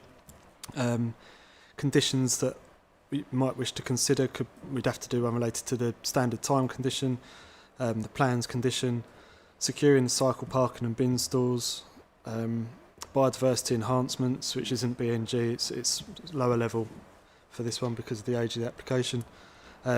Materials to match the existing dwelling or be as per the approved plans, depending on what our urban designer suggests. And if you could put a condition relating to a construction management plan to address things like storage materials, etc., etc. Happy with that, Councillor Stephen? Absolutely. Thank you. Councillor Hunt? Thank you. And can I also just question about section 106, because we're doing new dwellings, does that come into it, and would that need to be included? Yeah. Thank you, Chairman. It's beneath the threshold for all things other than the SAMS payment, so it's just how we ever resecure that's the only thing that's needed. Okay, that has been proposed. As Councillor Clark, you're talking to the proposal. I am talking to the proposal, Chairman. I would urge members to reject the proposal for approval on the grounds that are in the report. This should have been, I believe, refused, and we shouldn't even be here. We shouldn't even be here with this application at all tonight. It was only before this committee because it was called in by Councillor Stephen, who, by his own admission, is a friend of the applicant, which wasn't declared earlier on. So I don't know where we go with this, but I would certainly urge members to reject it. Councillor Stephen, Councillor Clark has just made a comment. Is that correct? And at what level of friendship are you with the applicant, if you are? Please, for us all. Right. I know the applicant as an acquaintance. He's not a friend. I don't go out with him. I don't meet with him. He knows that I'm a councillor. That's why he approached me. I did not approach him. I won't be gaining anything out of this whatsoever. I just thought when I looked at the application, it needed to be sorted out one way or the other, and that's why I agreed to call it in, to get a conclusion. No other reason. Okay, I accept that, but I take exception to the comment sorted out. I beg your pardon. Yeah. It was an application that needed a resolution. It didn't. Not a satisfactory one, which we Councillor voted Stephen, on. please. We're not going to let this degenerate into a tit for tat. So that's it. That's it. That has been proposed, and is there a seconder? I did ask before. There are seconders, right? Those in agreement with the proposal to accept this application as it stands, please show. 1, 2, 3, 4, 5, 6. Those against. 1, 2, 3, 4, 5, 6, 7. That is lost. Thank you very much. Councillor Clark. In that case, Mr Chairman, I would propose that we now go back to accepting the officer's recommendation in the report for refusal of this application. Don't think we can. Can we do that? I believe. Right, just one sec. Just one sec. Legal, please. Yes, you actually can, because that's not been determined. You can go back to the officer's original recommendation, because that is what is before you. So there's nothing precluding you from doing that. That would be the only egress from this particular situation, I would have thought. Thank you very much. You can't leave it. You can't leave it in abeyance. No. You can't leave it up in the air. Thank you. You have to make a determination one way or the other. You've decided that you're not going to accept it, so you have to make a determination on the officer's recommendation. Thank you very much. Councillor Clark. Thank you, Mr Chairman. As I previously said, I would recommend that this goes back to the original officer's report, and I propose that we refuse this application. That is seconded from the chair. Those in favour with that proposal? 1, 2, 3, 4, 5, 6, 7. Thank you. Those against? 1, 2, 3, 4, 5. Abstentions? 1. That therefore, we got around it eventually, is refused in line with the officer's recommendation. Thank you very much. Sorry, I'd like an explanation. What's that? Councillor Stephen. No, I don't understand what you're saying. Right, I'll run through that again. No, just that it's now the... Councillor Stephen, what don't you understand without being rude? This has been turned down then? That is correct. Yeah, we can vote and agree to not agree with this, and now we turn it down. I can't see how that's possible. Okay. You've voted twice on the same thing. You voted 3 times this evening on this very application. Yeah, one was for the members. Or Councillor Stephen, like it or not, it's been refused. That's the end of it. I'm sorry, but I don't agree with it. Okay, cool. Councillor Hunt. Thank you. Not to cause trouble, but I must admit we've had advice in the past that when a decision is made against the officer's recommendation and then we haven't got anywhere with another approval, we can't go back to that original recommendation. So I'm just asking that is checked. I mean, it has been done now. We have made an agreement. But I think that does need to be checked, because that is different to advice that we've had in the past. Councillor Hunt, I took advice from our legal representative who's indicated he wishes to speak again. So, please. Yes, as I understand it, the a motion was put forward to approve it, and that was refused, and therefore you would be put back to the original recommendation, which has not been decided upon as far as I can understand it. And there's only been one decision on that, and that decision has now been taken, and the officer's recommendation has been followed and adhered to. So there is nothing which is impeachable about that form of decision making. I mean, you decided to possibly approve it on a motion that was rejected. Then you went back to the original recommendation, and there is no reason why you cannot adjudicate on that.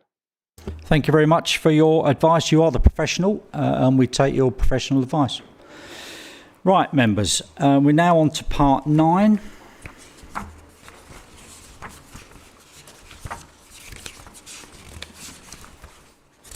Which commence on page 175. Now, if anybody wants to talk to these items, please say so as I work through them. 5.1. Any comment? I'm disappointed it was allowed. That's my only comment. 5.2. 5.3. 5.4. I'm also disappointed that's been allowed. 5.5.